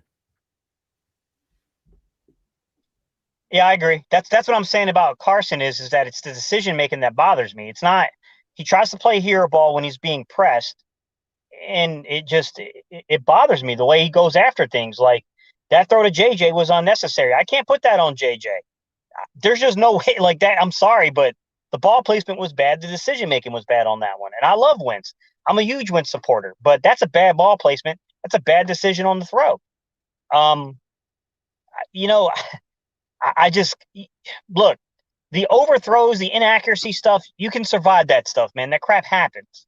That's not as big a deal to me. You settle a guy down, you work on his mechanics. That stuff's easy to fix, man. It's a decision making that you know what I'm saying? Like that's a guy who, if you can't get into the psyche and fix the psyche, but the decision making, you got a big problem on your hand, man. Right. Yeah, I agree. Is Mike still controlling what the heck? Is he still controlling the thing? Man. Oh, hey man, shout out to him. Hey, so I'll read it since he ain't here. Hakeem Hilton, thanks to the Super Yoda, that's what I call him. My Eagles trading block. Quarterback Nate Sutfeld, wide receiver J.J. Arcega-Whiteside, Zach Ertz, Nate Herbrick, Jordan Mailata, Nate Gary, and any Eagles named Nate or Stanford. Hey man, listen. Hakeem, it's a whole lot of things we gotta worry about right now before we worried about training anybody. It's a whole lot of people that need to be. I think Nate Herbrick actually did a better job, but having a better tackle next to him, even though Justo held his own. But I think that he kind of came into his own. And, I was calling for him to be benched, but he held his own. is one thing that I can say. We ran the ball. We asked Doug to run the ball. What did he do consistently? First drive, run the ball, run the ball. Miles Sanders, screen pass. Like, I seen Doug call a better game. So I ain't really got no dispersions on Doug right now other than that fourth down call. I felt as though it was something better that you could have did. Hey, real quick, can y'all hear me? I can hear you, but I can't see you. Exactly. My camera's not working. Yo, take this super chat from me. I'm gonna fix my camera. I don't know what's going on. Yeah, I already did that. But way ahead of you, big guy. But yeah, so I can't really get on Doug, but I think we given our energy, a lot of energy to Carson Wentz, which is right. But let's not forget about this defense, man. Yeah. This defense was bad, yo, like bad. Like I didn't see Slade making any mistakes, really. I mean, they really wasn't throwing to him like that, but when they was, I seen him holding his own. It is time for Maddox to move to the nickel or to play safety.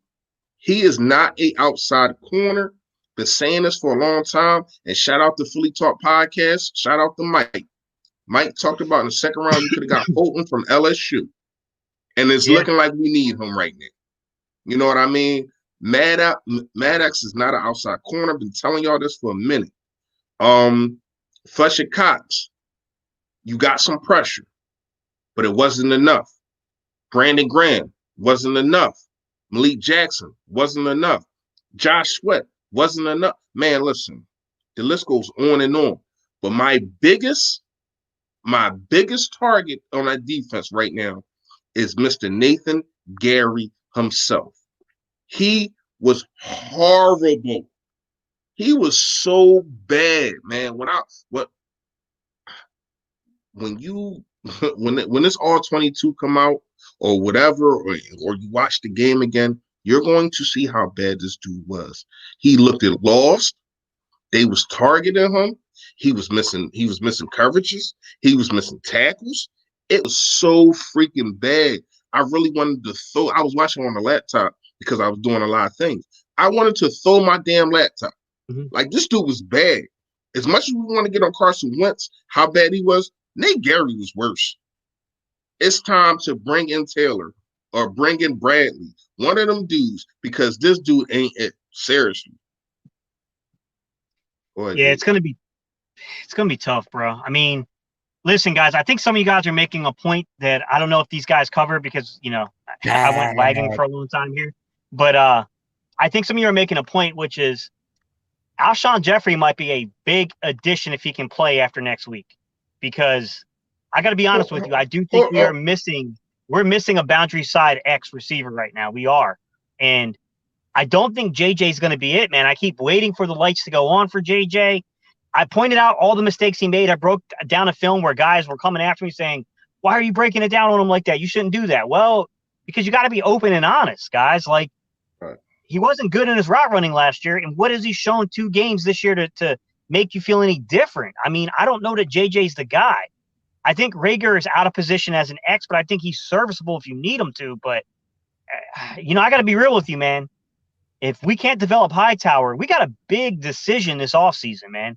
Because we can't. If Alshon comes out and balls out and Wentz starts looking like a completely different quarterback when Alshon gets back, what do you do? You find a guy that can replace Alshon that has the same skill sets. It's not as easy as that. Real fast. Be more Philly, Charles, my guy. I've ripped Carson Wentz for the last 45 minutes. I don't know if you just got in here, but you can ask anybody in this chat. You can ask these 2 guys up here. I gave him the business. I'm not defending Carson Wentz. He had a bad game. He was horrible. But Nate Gary was worse. That's facts. Your guy, I know that's your guy. You want to defend him, but he was bad. He was bad, man. Like oh my, man. Listen, how can you defend Nate Gary? That's what I want to know. Come on, man. Come on. Yeah, You my guy.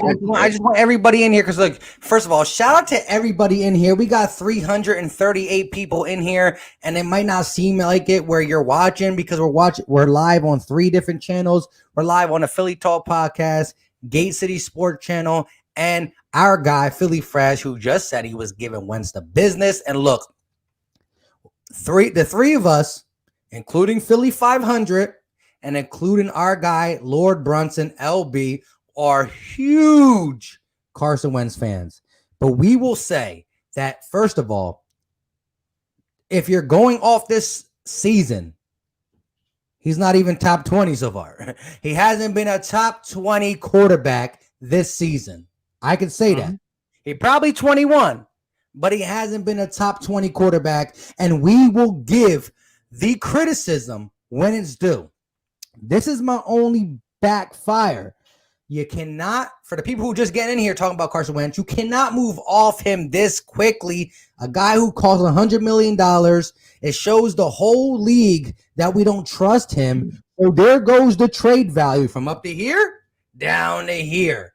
And what also happens is now you're going off Jalen Hurts, where you can't go back to Carson Wentz, and maybe Jalen Hurts is better, maybe he's worse. I don't know.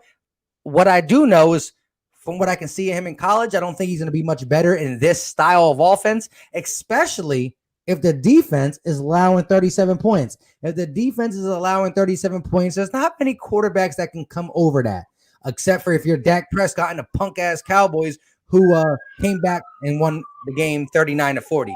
Anyways, look, shout out to the Rams for winning. We played bad again at quarterback, but we can't get off Carson Wentz this early. We're talking about week 2. Was he good? Nope. Was he okay? Not even close. He was bad. He was a huge reason we lost this game and last game. Now, there were other elements last game, and there's other elements this game. The defense played pretty good last game. The offensive line, the quarterback, and the coach. Now, this game, it was the quarterback and the defense. Simple and plain. So we got to be better. My fear is this, man. Game 1, Carson Wentz's mechanics were way off. You know what? You can chalk that up to, look, he didn't have a lot of reps, whatever you want to chalk it up to. That's fine. I can fix mechanics. What I can't fix is really bad decision making, because you don't have time once the season starts to do too much. I mean, the simple answer would be like run a bunch of situational crap, you know what I'm saying, during the week, but you got a game plan. You know what I'm saying? Like, you just can't. It has to be done in the quarterback room. So if you're looking at a quarterback room, do you really trust Press Taylor to do it? I just, man, I think we're in a really dangerous situation right now, man, because his decision-making has to be better. I know he can do better than what he's playing. We've seen it before. But the thing is once you start going down this path, trying to turn the car, you know what I'm saying? Like, it's like you're sliding out of control and you're trying to regain back control over the car. Like, I'm concerned if he can steer this thing back, man.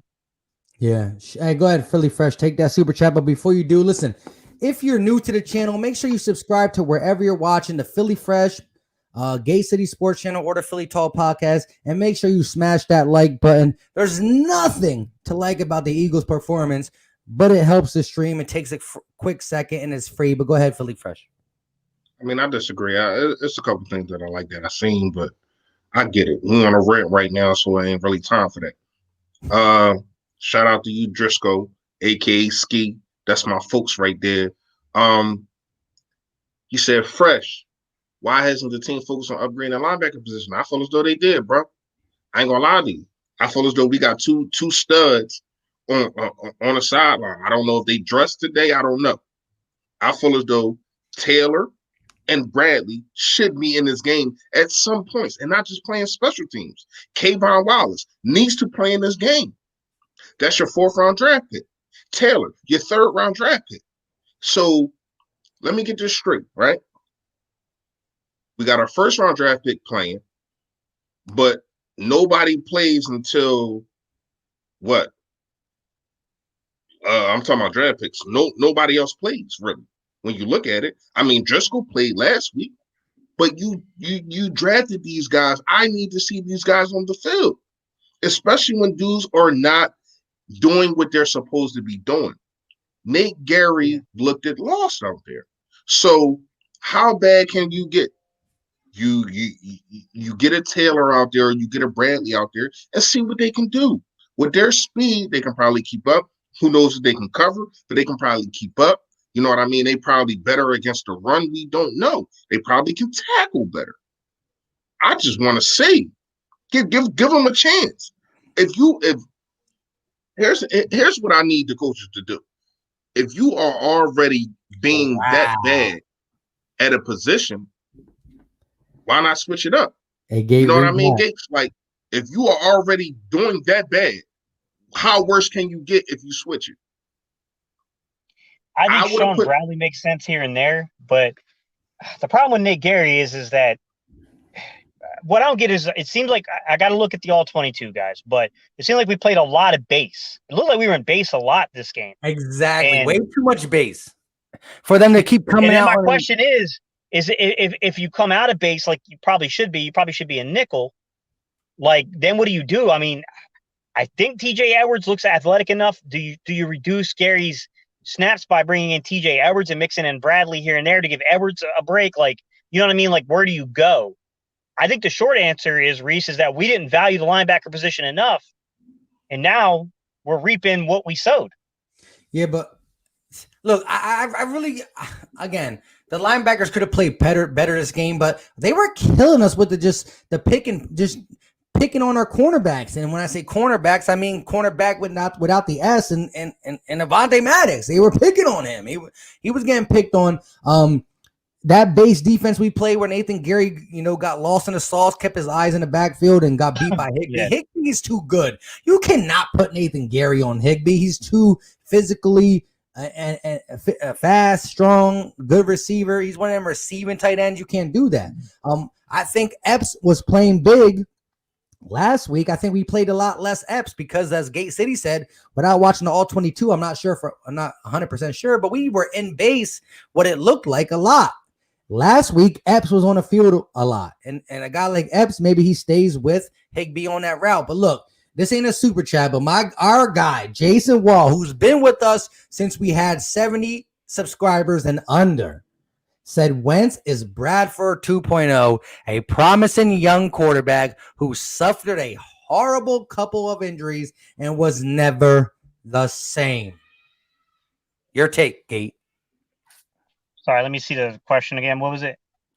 Oh, no, come on, Jason. No, that's not. Come on, bro. No, he's not Sam Bradford, man. To begin with, Sam Bradford, to his credit, Sam Bradford was a very accurate passer. That's not Wentz. Wentz is a completely different style quarterback. No. In my opinion, what you got going on right now is you got a guy who, because of circumstances and because of what's going on, has had this car started to lose control.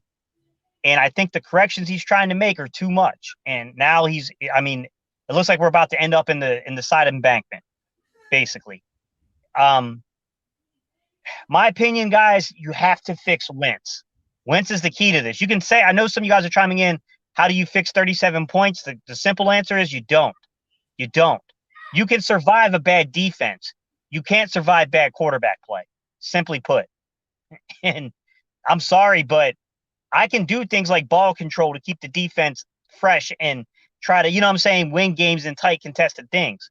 If I can't trust my quarterback, I got a big problem. Like that's an issue. Like between Doug, what's going on with Press Taylor, between Marty Morningwig and Rich Grandrello and all these freaking chefs in the kitchen with Wentz, something has to change. Like Wentz has got to be better in situations, because Correct. If I can't trust Wentz to tie a game, drive the game to win a game, it doesn't matter. It's all for nothing. Hey, perfectly said. Look, yeah. I give you that. I'm not gonna say I haven't lost my trust in Wentz. I'm not sure that the coaching staff has, but it's getting there. It's getting there. If we see one or two more games this season coming up, and you're looking like that, yeah. And it's like, what do we really do? Jalen Hurts isn't ready. Nate Sudfeld is not ready, even though he's been in the league the same year as Carson. He ain't ready. So it's like, what do you do? And I don't want to hear the trade for Matt Stafford. I've seen a couple comments and that. No. It's like, I think I still got faith in Carson Wentz. I get it. I like I keep saying, I get it, y'all. We emotional right now. Carson Wentz was bad. The defense was bad, and we lost the game. You know what I mean? But I'm not going to sit here and say that Carson. I done seen more good than bad. So when you narrow it down, it's like what has your quarterback done lately? I get that. Like, what have you done for me lately? And lately he has done nothing. You know what I mean? But let's not just forget that he still was balling last year. Now, it's a shame that I got to go from last year, but we only got a two game sample of this year. You know what I mean? Like seriously, Mike, like we only got a 2-game sample of this year. A 2-game horrible sample. But last year, this comment section was different. Correct. At the end of the year. And after 2 games, we doing them like this. Now, I'm gonna give you this. If he stinks up against against the Bengals, oh my gosh, I'm on a train. I ain't even gonna lie to y'all. I don't care if we win or if we lose. I'm focusing on Carson Wentz. If you stink up against the Bengals, yeah, I'm on a train with y'all. I ain't gonna lie. But right now, I just feel as though it's something going on. I don't know what it is. And I'm not making this an excuse. I'm gonna tell you like this. Last week, I thought he had a concussion. I ain't gonna lie to you. To come out first half and to put up 17 points, and then you getting banged around and hit around and all this kind of stuff. And we already know Carson, except for the Seattle game last year. When he gets an injury, he really keeps it quiet and he plays through it. I thought he had a concussion. Like he was seeing, I don't know what he was seeing in the Washington football game, and I don't know what he was seeing in some of this game. So I get y'all, man. I get it, man. But I'm still riding with my quarterback, man. Look, if you riding, man, if you still riding with the quarterback, man, give me a thumbs up, man. I need some type of love, man. Give me a thumbs up if you riding with your quarterback right now, going into week 3.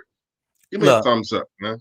Before I get into my topic, shout out to all 318 people in the chat on different channels. We're live on 3 different platforms: the Philly Talk Podcast, Gate City Sports Channel, and Philly Fresh channel. Listen, smash that like button. It's free. It's simple. It's something easier than, Wentz throwing an interception. But look, let me just say this. Look, there's no way I can entertain the bench Wentz this conversation, because you got to think of every single thing. We got new people in here. I'm gonna go by one more time. Look, if you bench Carson Wentz now, there's no going back. He's worth $100 million, $200 million man. He's a $77 million hit to our cap. You can't just let him go. You can't have $100 million on the bench. And if you put him on a bench, how could you even sit in a meeting room and say, I want to trade you Carson for this? And you're like, you benched him. He's trash, right? Exactly. Yeah. So I think if there was a mindset to get rid of Wentz, it would be play a couple of games. Real fast, my bad, but bring up Be More Philly Joe. That's a good take that we ain't even think about. I like that. Let me hit this super chat first. All right. $5 super chat. He said Wentz is finding his identity. He's asked to change play styles year after year, and it hurts him. He had a merry-go-round of type of receivers, type of talents. Yeah, you're right. It's been up and down, 100%. Let me get to Be More's Phillies thing. What time was it? 5:50, I think. But I do want to finish my take then. No, yeah. My bad. My bad. I read it, and I'm like, damn, I ain't never even think about that. But shout out to all y'all for the thumbs up, man. 5:51. Nah, you said 5:51. Yeah, man. I mean, players mess up, man. I ain't mad at the game. Well, I mean, Carson Wentz ain't allowed to mess up, so stop it. Yeah, I mean, you want to try to compare me to Carson? I'm cool with that. I'm kidding. Listen, Can I you get can't. half the money? Hey man, hey man, you don't say it. No, I don't. I'm lost in the sauce. All right. Go While ahead. Mike's searching for that, Jalen, let me chime in a little bit while Mike's searching for Be more Charles's free or comment. be more careful. Oh, be more careful. So, Damn, my bad. yeah, there we go. Damn, my You got bad. it. My bad. My bad. He said, "Do you think do you think Carson needs McCown on the sideline to help him out?" I mean, listen, any type of veteran coach is going to help you. Doug Peterson being the coach behind Brett Favre should help him out. Look, Carson is responsible for these 2 losses. I mean, we could talk about the offensive line play. You're a superstar, overcome it. You could talk about the coaching, change it up at the line of Is he scrimmage, though? overcome it. Well, Can I make a comment here though, Mike, on that from just a quarterback and coach's perspective? If you need him on the sideline to improve Carson, there's different interest here. If you're the Eagles and that would work, sure. However, if I got to bring in a veteran to help mentor you still, I think you have to move on, man. Yeah, like, there's a you problem. can't keep, you know what I'm saying? You can't keep going back to that. Like, you got at some point, man, you are the veteran. You've seen multiple coverages. Like, you know what I'm saying? Like, come on, man. Listen, yeah. Produce. Listen. I believe in the talent. I believe in the arm talent. I believe what this kid can do. I just think, like Reese said earlier, he gets himself in these situations to where it's like Carson versus the world. And in those moments, sometimes the worst of Carson comes out. Shout out to Billy Williams with a $5 super chat. He said, This is the first time Wentz has not thrown a touchdown pass in his NFL career. Something is seriously wrong here. I don't think it's his first time. No, it ain't the first time. But it broke a streak. It broke a streak, though. Let's say this. Carson Wentz had the highest active streak of consecutively throwing at least 1 pass and touchdowns. It was but is everybody counting the Seattle game, or because he did play there? Yeah, well, that probably would have broke it actually. So I lied. Yeah, I think the Seattle game. 19. It stopped at 19, not 20 then. But let's just be real. Look, Carson Wentz is in his 5th year. We know what we expect from him. We expect nothing less than 2017 because once you show it, you gotta continue it. Now, we gave excuses because of the injuries. And yes, think about it. This man willed the team to the playoffs with practice squad players. Now, it's a new year. No preseason. You can see this team is just off balance all around, but there is zero excuses. Zero excuses. He has to be better. And he said it. I said it. Everybody says it. The chat says it. And if he doesn't get better, this is the biggest year for not only Doug Peterson, but Carson Wentz too. Do I think we could bench Carson Wentz in the middle of the season? I think if we do, we're hurting his trade value. But will Carson Wentz be the quarterback of the Philadelphia Eagles if we win 5 games, 6 games? Probably, I don't know. Philly's a tough place. Jeff Lurie's not about that. I mean, we paid him a lot of money, but Howie Roseman is quick to change on anybody. He'll be on the phone, but you can't trade somebody who's on the bench. You can only trade somebody who's starting. Now, there's other GMs out there like, look, Carson Wentz got talent. They're misusing him. So I'm not afraid of Howie Roseman picking up the phone and a guy out there like, listen, I got Jared Goff looking good. I could definitely get Carson Wentz looking good. Kyle Shanahan over there like, I got Jimmy Garoppolo looking good. What could I do with Carson Wentz? Like offensive-minded coaches will definitely be on the phone for Carson if we don't bench him because the benching will be brought up in the arguments of what you trade for. However, look, it's week 2. We suck. We stink. And part of the reason is because of Carson Wentz. There's no defending it. I am a Wentz supporter. We all are. Some of you guys in the chat ain't. But we're not over here saying, well, maybe Carson could do this. No. Horrible, horrible, horrible. If you're not better, well, guess what? We love Carson, but you know what we love more? The shield. We love this shield. We'll trade any player, any person on the Eagles as long as we're getting better because players will come and go. But the Philadelphia Eagles shield will never leave. And so that's what we rock with the most. But still, I think the best chance to win is with Carson Wentz because if you pull that trigger, Jalen Hurts could be better, could be worse, and then you're really on a problem because you can't use Carson Wentz the same way you want to trade him. So it's all about, my goodness. And that's a good point, Mike. That's a good point because the bottom line is I was an Eagles fan long before Carson Wentz was damn near even conceived. And I'll be a Carson Wentz fan, I'll be a Philadelphia Eagles fan long after he's gone. But Correct. Like you said, man, people may not like to hear this right now, but he still is the best shot to win a game. Like, just the truth. And here's my thing. And some of y'all might say, like, I don't see where this sounds bad. You go down the road of putting Jalen Hurts in there. I promise you, he will fail. He's not ready yet, guys. He is not ready. The mechanics aren't there. Progressions aren't there. Our offense will be so predictable, it'll be laughable. He's not there. You're going to go down the road at that point. You have to get rid of Wentz because there's no coming back from that. Howie's probably gone. Doug's probably gone. Like, I think Howie would be gone because it's going to really expose that second round pick. Doug would be gone because I just don't know that you can recover if you end up – if Doug ends up winning less than 7 games, I think he's in a lot of trouble. I don't think there's any way of coming back from that, guys. So your best chance is for Wentz.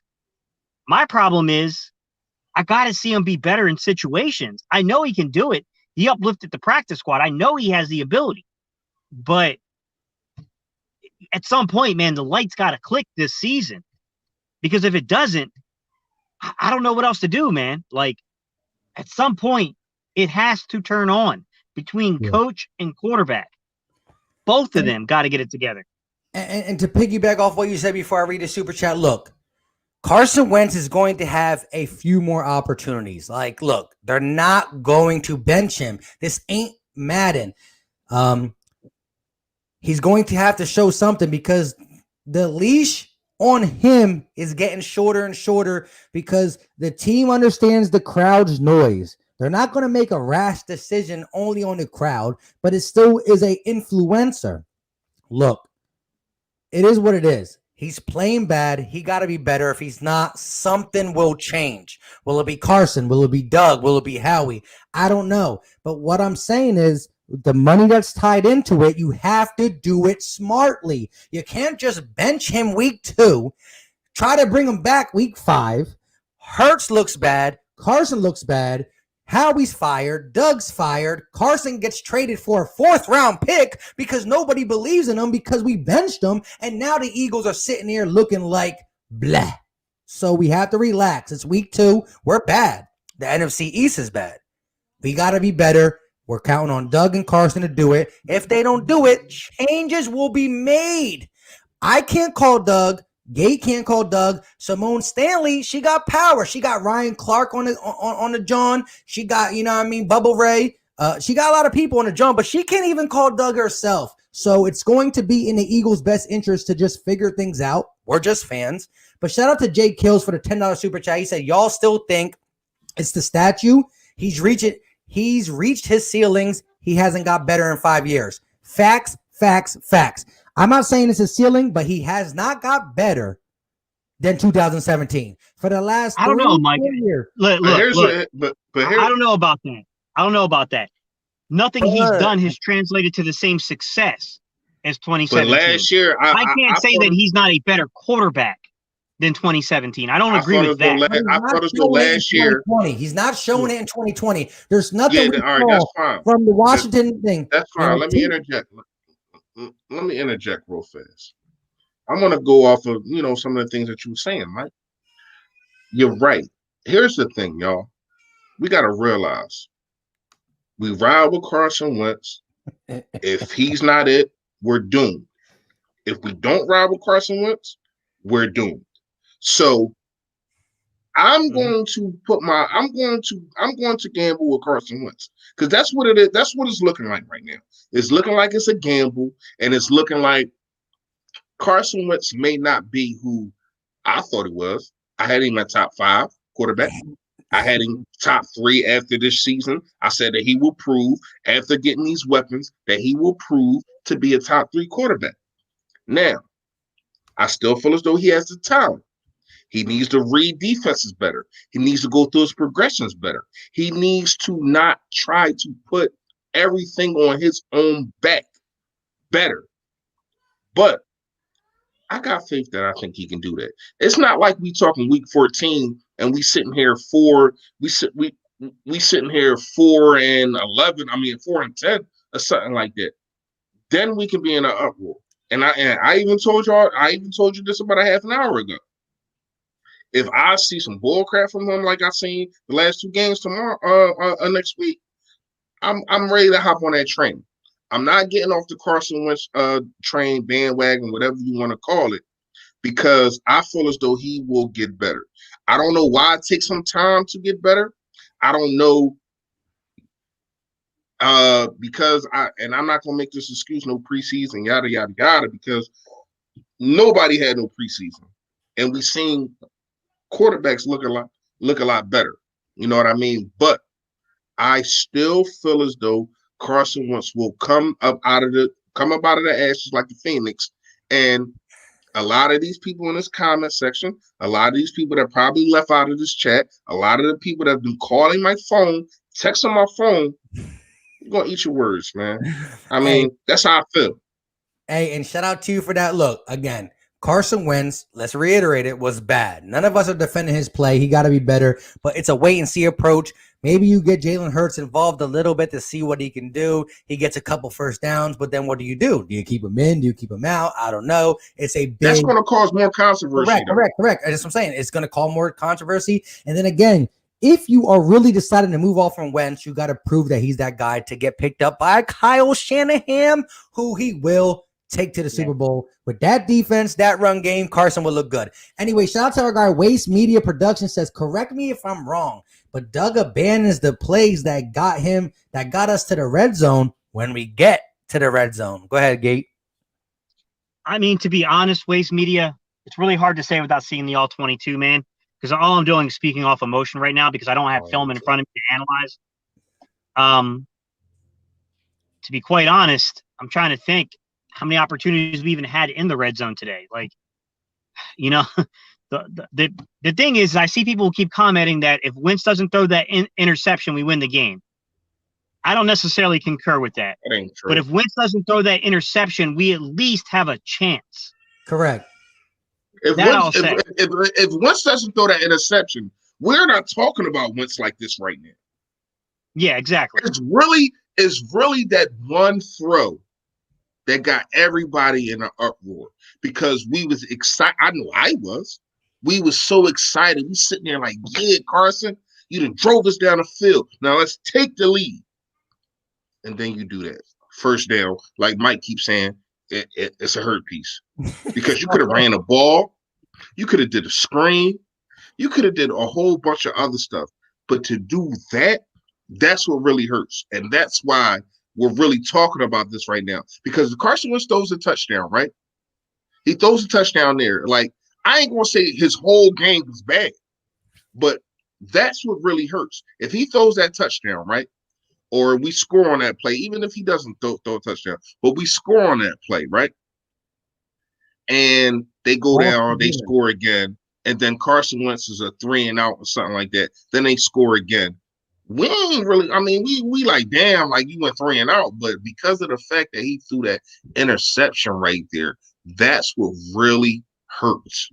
You know what I mean? That's why everybody's really in an uproar. Like, let's keep it a bean, chat. That's what really hurts. That one throw is what really is hurting us right now. But wait. Facts only. Hang on, man. You kind of listen, man.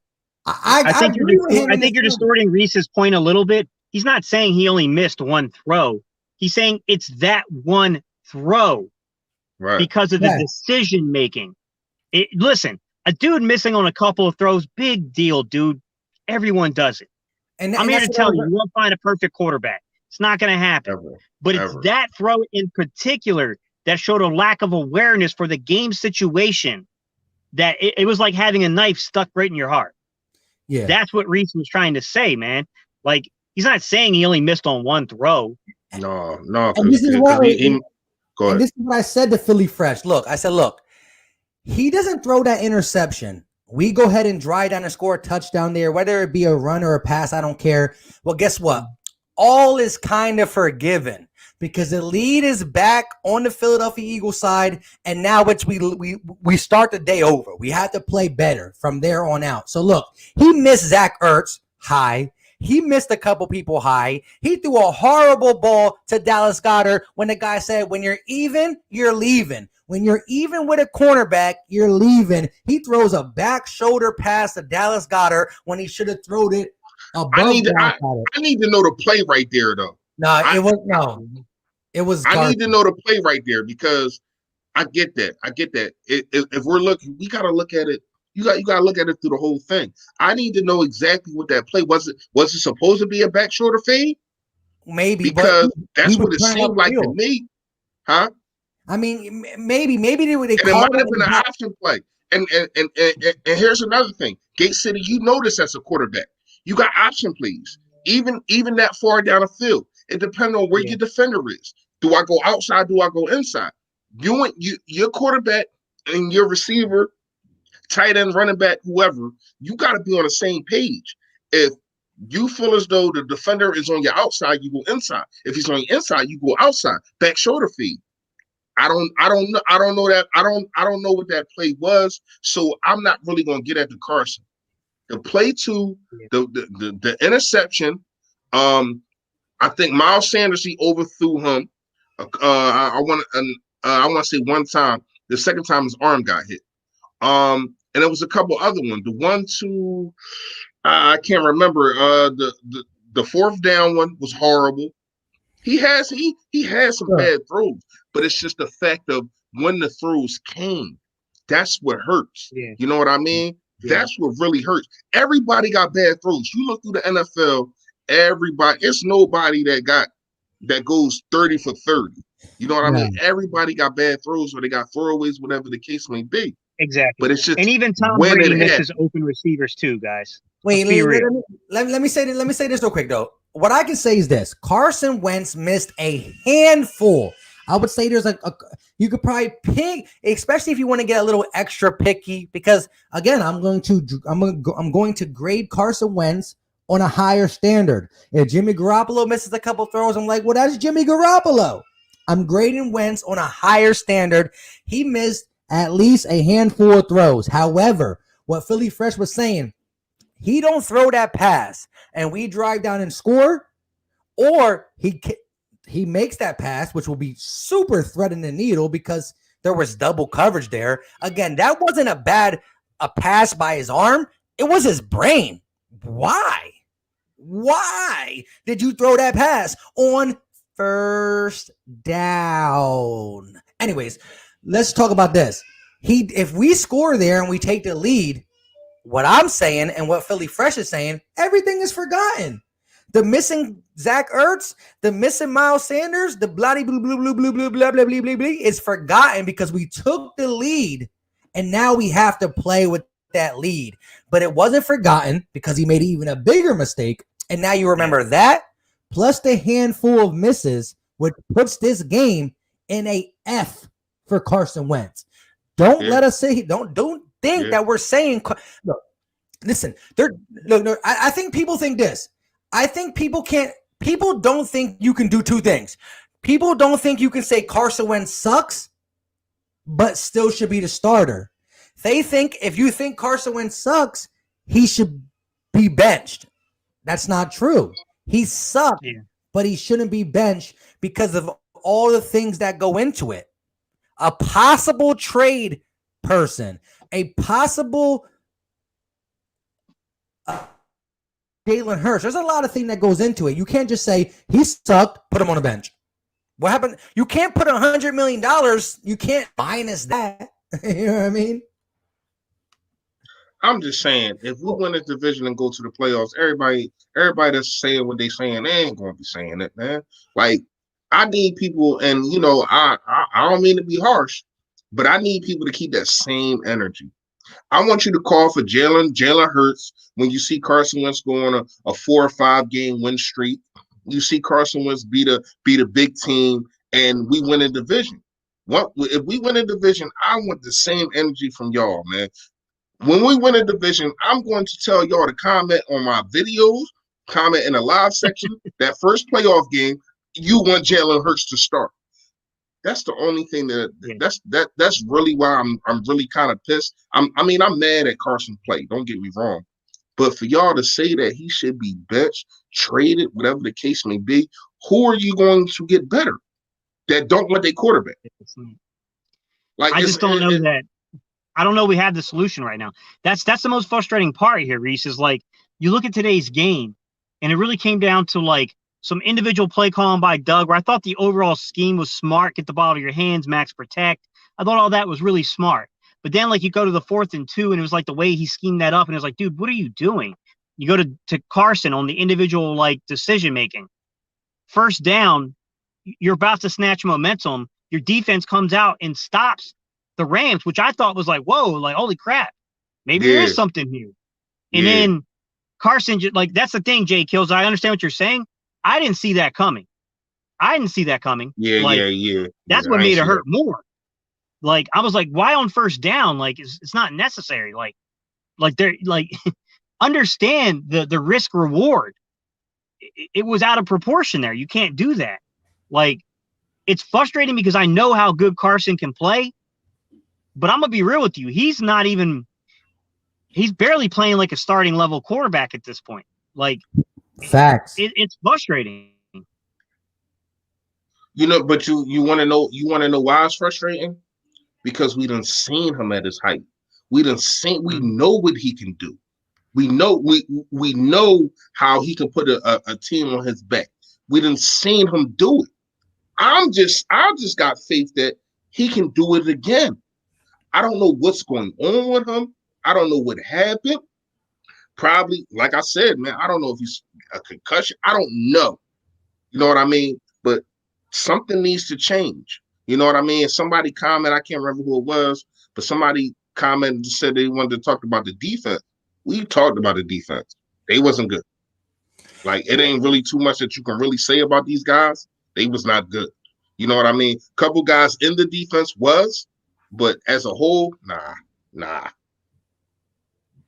Shout out to Be More Philly for the 999 super chat. He said, benching someone doesn't always mean you're moving on from them. Getting benched can also be used as a teaching lesson. Can't be no more different than drafting a quarterback. Listen, here's the thing. BMO, I agree in a very small size here. If you benched him for a series or for a quarter, I think that's a different message than for a game. I don't know if that makes sense. But you know what I'm saying? But here's the thing. Everybody in the comment section is saying that it's all up here. It's all up here, right? So if you bench the guy, like, what you think is going to happen more up here? You know what I mean? Now, me personally, I don't feel as though Wentz is a quitter or he's not a fighter, or I already told y'all. I just feel as though he tries to do too much. He tries to do too much. That's my personal opinion. I don't feel as though, like, he just, like, gives up or whatever the case may be, but he just tries to do too much. You know what I mean? Funny, hold on real quick. Yeah. It's funny because Robert, on that point, man, you can't just put that on Carson. The ball location wasn't the greatest. Man, that was a catchable ball. Deshaun Butterfingered that. Come on, man. Yeah, but it wasn't a good throw, but you put your hands on it, you catch it. The Dallas Goedert throw, he should have caught that one too. You know what I mean? So here's my thing. I can see new people coming in here talking about the first thing they say is no excuses for Carson Wentz. Bro, we've been on here for an hour and 53 minutes, and we all said Carson Wentz played bad. Carson Wentz is one of the main reasons why we lost week 1 and week 2. Offensive line helped the other one. Defense helped this one. But it was offensive line and Carson Wentz. It was defense and Carson Wentz. It's still a continuous thing. He's not good. But it's not benchable to me because of everything riding on it. If he's a trade, I would say it's benchable, Mike, if you had another real solution. You know what I'm saying? Like, we don't have that. Like, there's no Nick Foles behind him. And I'm not saying Nick Foles is as good as Carson Wentz. That's a pipe dream. But there's no legitimate guy that can take the helm and turn the season around right now. There's a guy that you could try to develop, but if you're wrong, which I think Jalen Hurts has a chance. Wait, you freeze? Yeah, he froze. Hey, look, He real like quick before he comes back. There's one thing that myself, Philly Mike from the Philly Talk podcast, my guy Philly Fresh, and my Frozen guy Gate City will do. One thing we do, and this is why you just gotta love it. It's football season. We're 0-2. We're trash. We're trash. Carson is playing at an all-time low. This is the worst quarterback in playing I've seen from him ever. And if you try to grade it on a scale from 1 to 32, I think Carson would be around 26, 27, 25. He's not good. However, Philly Fresh will sit here and tell you this, and so will Gate City when he comes back, that us as Eagle content creators will never stop until we're mathematically out of the playoffs. That's it. Because last year we had that same type of energy when we were 5-7. We are 5-7, but my guy Lord Brunson kept the faith. My guy Philly 500 kept the faith. And many of you guys didn't know us back then because we were up and coming, but Fresh, Gate, and I kept the faith. Until we are mathematically out, that's how I ride for the Eagles. Bleed green. And yes, we all said it. We love players. They came and gone. Army Rangers are fun. Hey, sorry guys, I can't. My volume's low, but I can kind of hear y'all. I think Carson Wentz froze me as soon as I said Jalen Hurts could be good down the road. I think he froze me out, bro. Probably. But look, listen. One thing we do is this. At the end of the day, the shield is always going to be there. Carson Wentz will eventually get traded or retire. Every player that's on the Eagles right now will be gone eventually, and our butts will still be rooting for the Eagles. So there's no loyalty to anybody who's not going to perform for the Eagles. However, I still think the best situation is to try to figure it out. You pull the trigger on Carson once the season is over. You don't pull it now because then you pull it on Carson, plus the season is over, plus we lose trade bait. So it's all about us just continuing to overcome adversity and win games. Like Philly Fresh said, we going to be feeling different if for some reason there's no evidence out there that can support this. But if we go on a run, people will feel different. So look, let's see what happens. It's only week 2. We lost. We got to be better on a lot of different aspects of the game. But at the end of the day, we're not mathematically out. So I never give up until we're mathematically out. And as Philly fans, you should know. I mean, we've been through the ups and downs many times. It's not the end of the day. The last time we were 0-2 was 2015. It sucked. We never been 0-2 under Doug. Got to get it corrected. And it starts with both coach and quarterback. They both got to be better, including, most importantly, number 11. Yeah, and I mean, it's no denying that. Like it comes a time in a man's life when he gotta pull his bootstraps up and get to work, and it's that time for Carson. Like, I don't know if you fold under pressure. I don't know what's going on with you, but at the same time, man, you got to make sure that you getting this job done, man. Against the Bengals, I need to listen, man. I need to see at least 3 touchdowns. I need to see good reads. Man, this should be practice for you. Like, I ain't gonna lie to you. It's time for Carson Wentz to step up. And we all said this after we lost to Miami. Even though Carson had a good game against Miami last year. But we all said this. It's time for you to step up.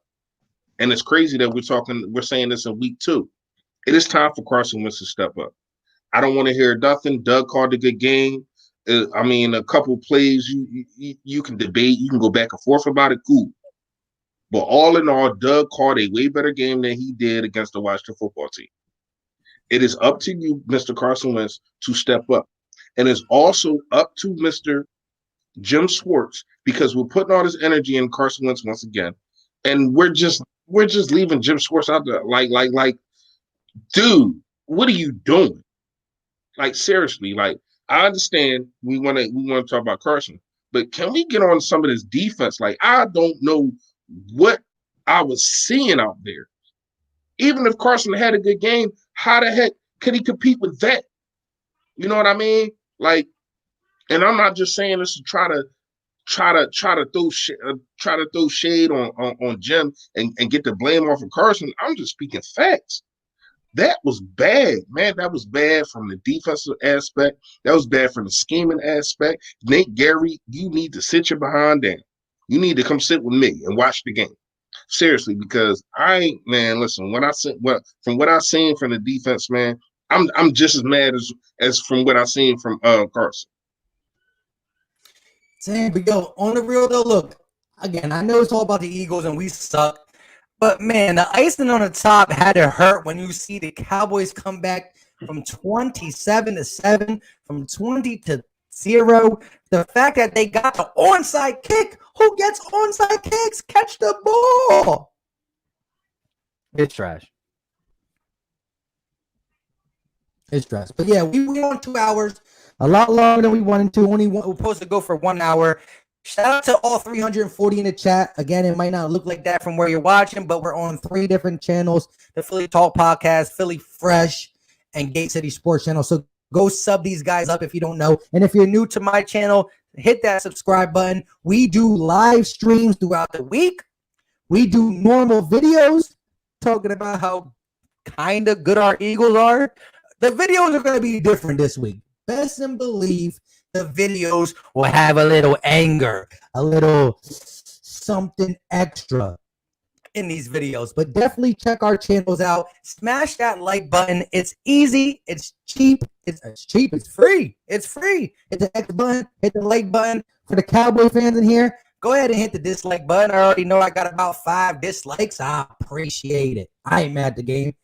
Until next time, I mean, you got your closing thought, my guys? Yeah, real fast. Y'all know I get my free giveaways every week. You know what I mean? I got a 3-way tie. It was Miles Sanders all-purpose yards.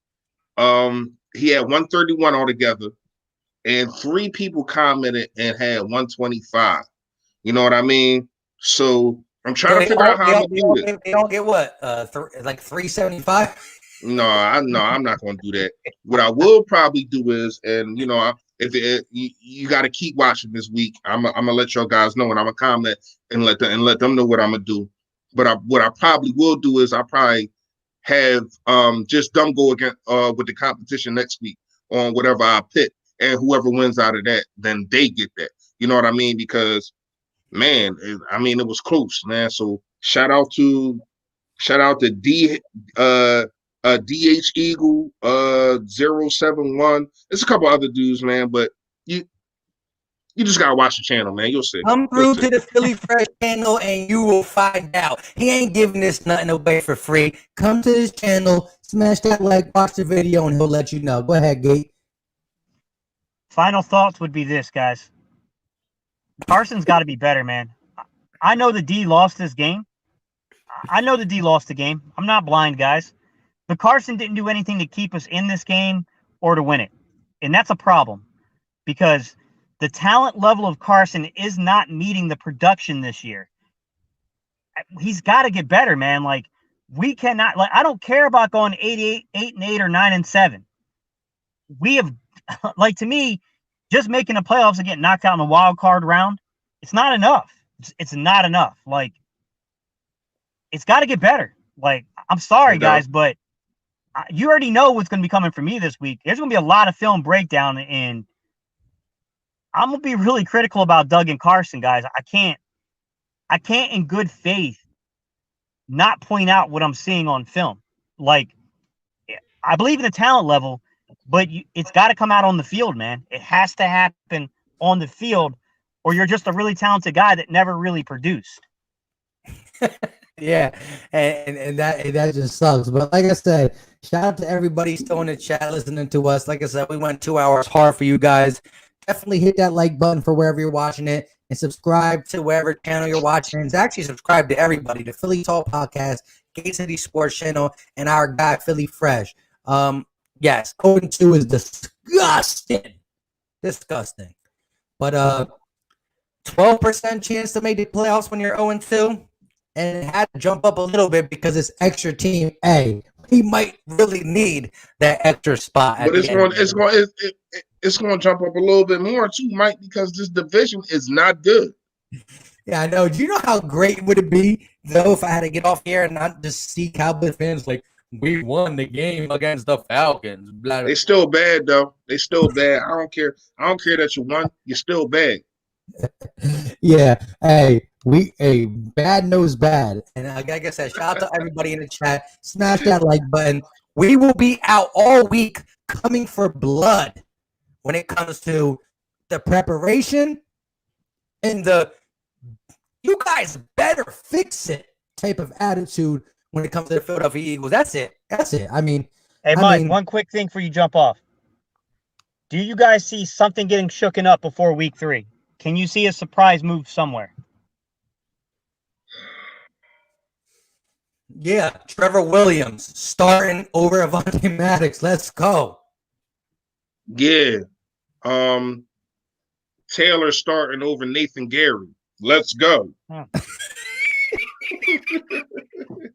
Seriously. I got to be real with you.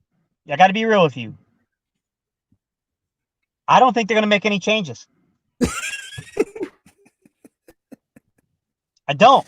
I want to. I so wanted to piggyback off of what Reese said and say Sean Bradley instead of Taylor, but I just don't believe it. I hope so, man. I hope so, man. But we getting out of here, man. I'm gonna let my guy give the final word, but you already know how I ended, man. You know what it is. Even though we lost, I'm still the same energy, man. Y'all know what it is. Stay Philly. Stay fresh, y'all. That Gate City, give your thing. That's even more demoralizing than saying that after a loss. Yeah, bro. This is a Carson Wentz's fan club over here. We're looking for members. It's a $99.99 fee. Sign me up, but I ain't paying no money. Hey, yeah, listen. It is what it is. Look. I bleed green until we're mathematically out. Come at me. They added an extra team for a reason. We might need an extra spot, but I'll take any type of playoffs from my guy. And Carson Wentz sucked. For people who say, Mike, you talk too highly, he sucked.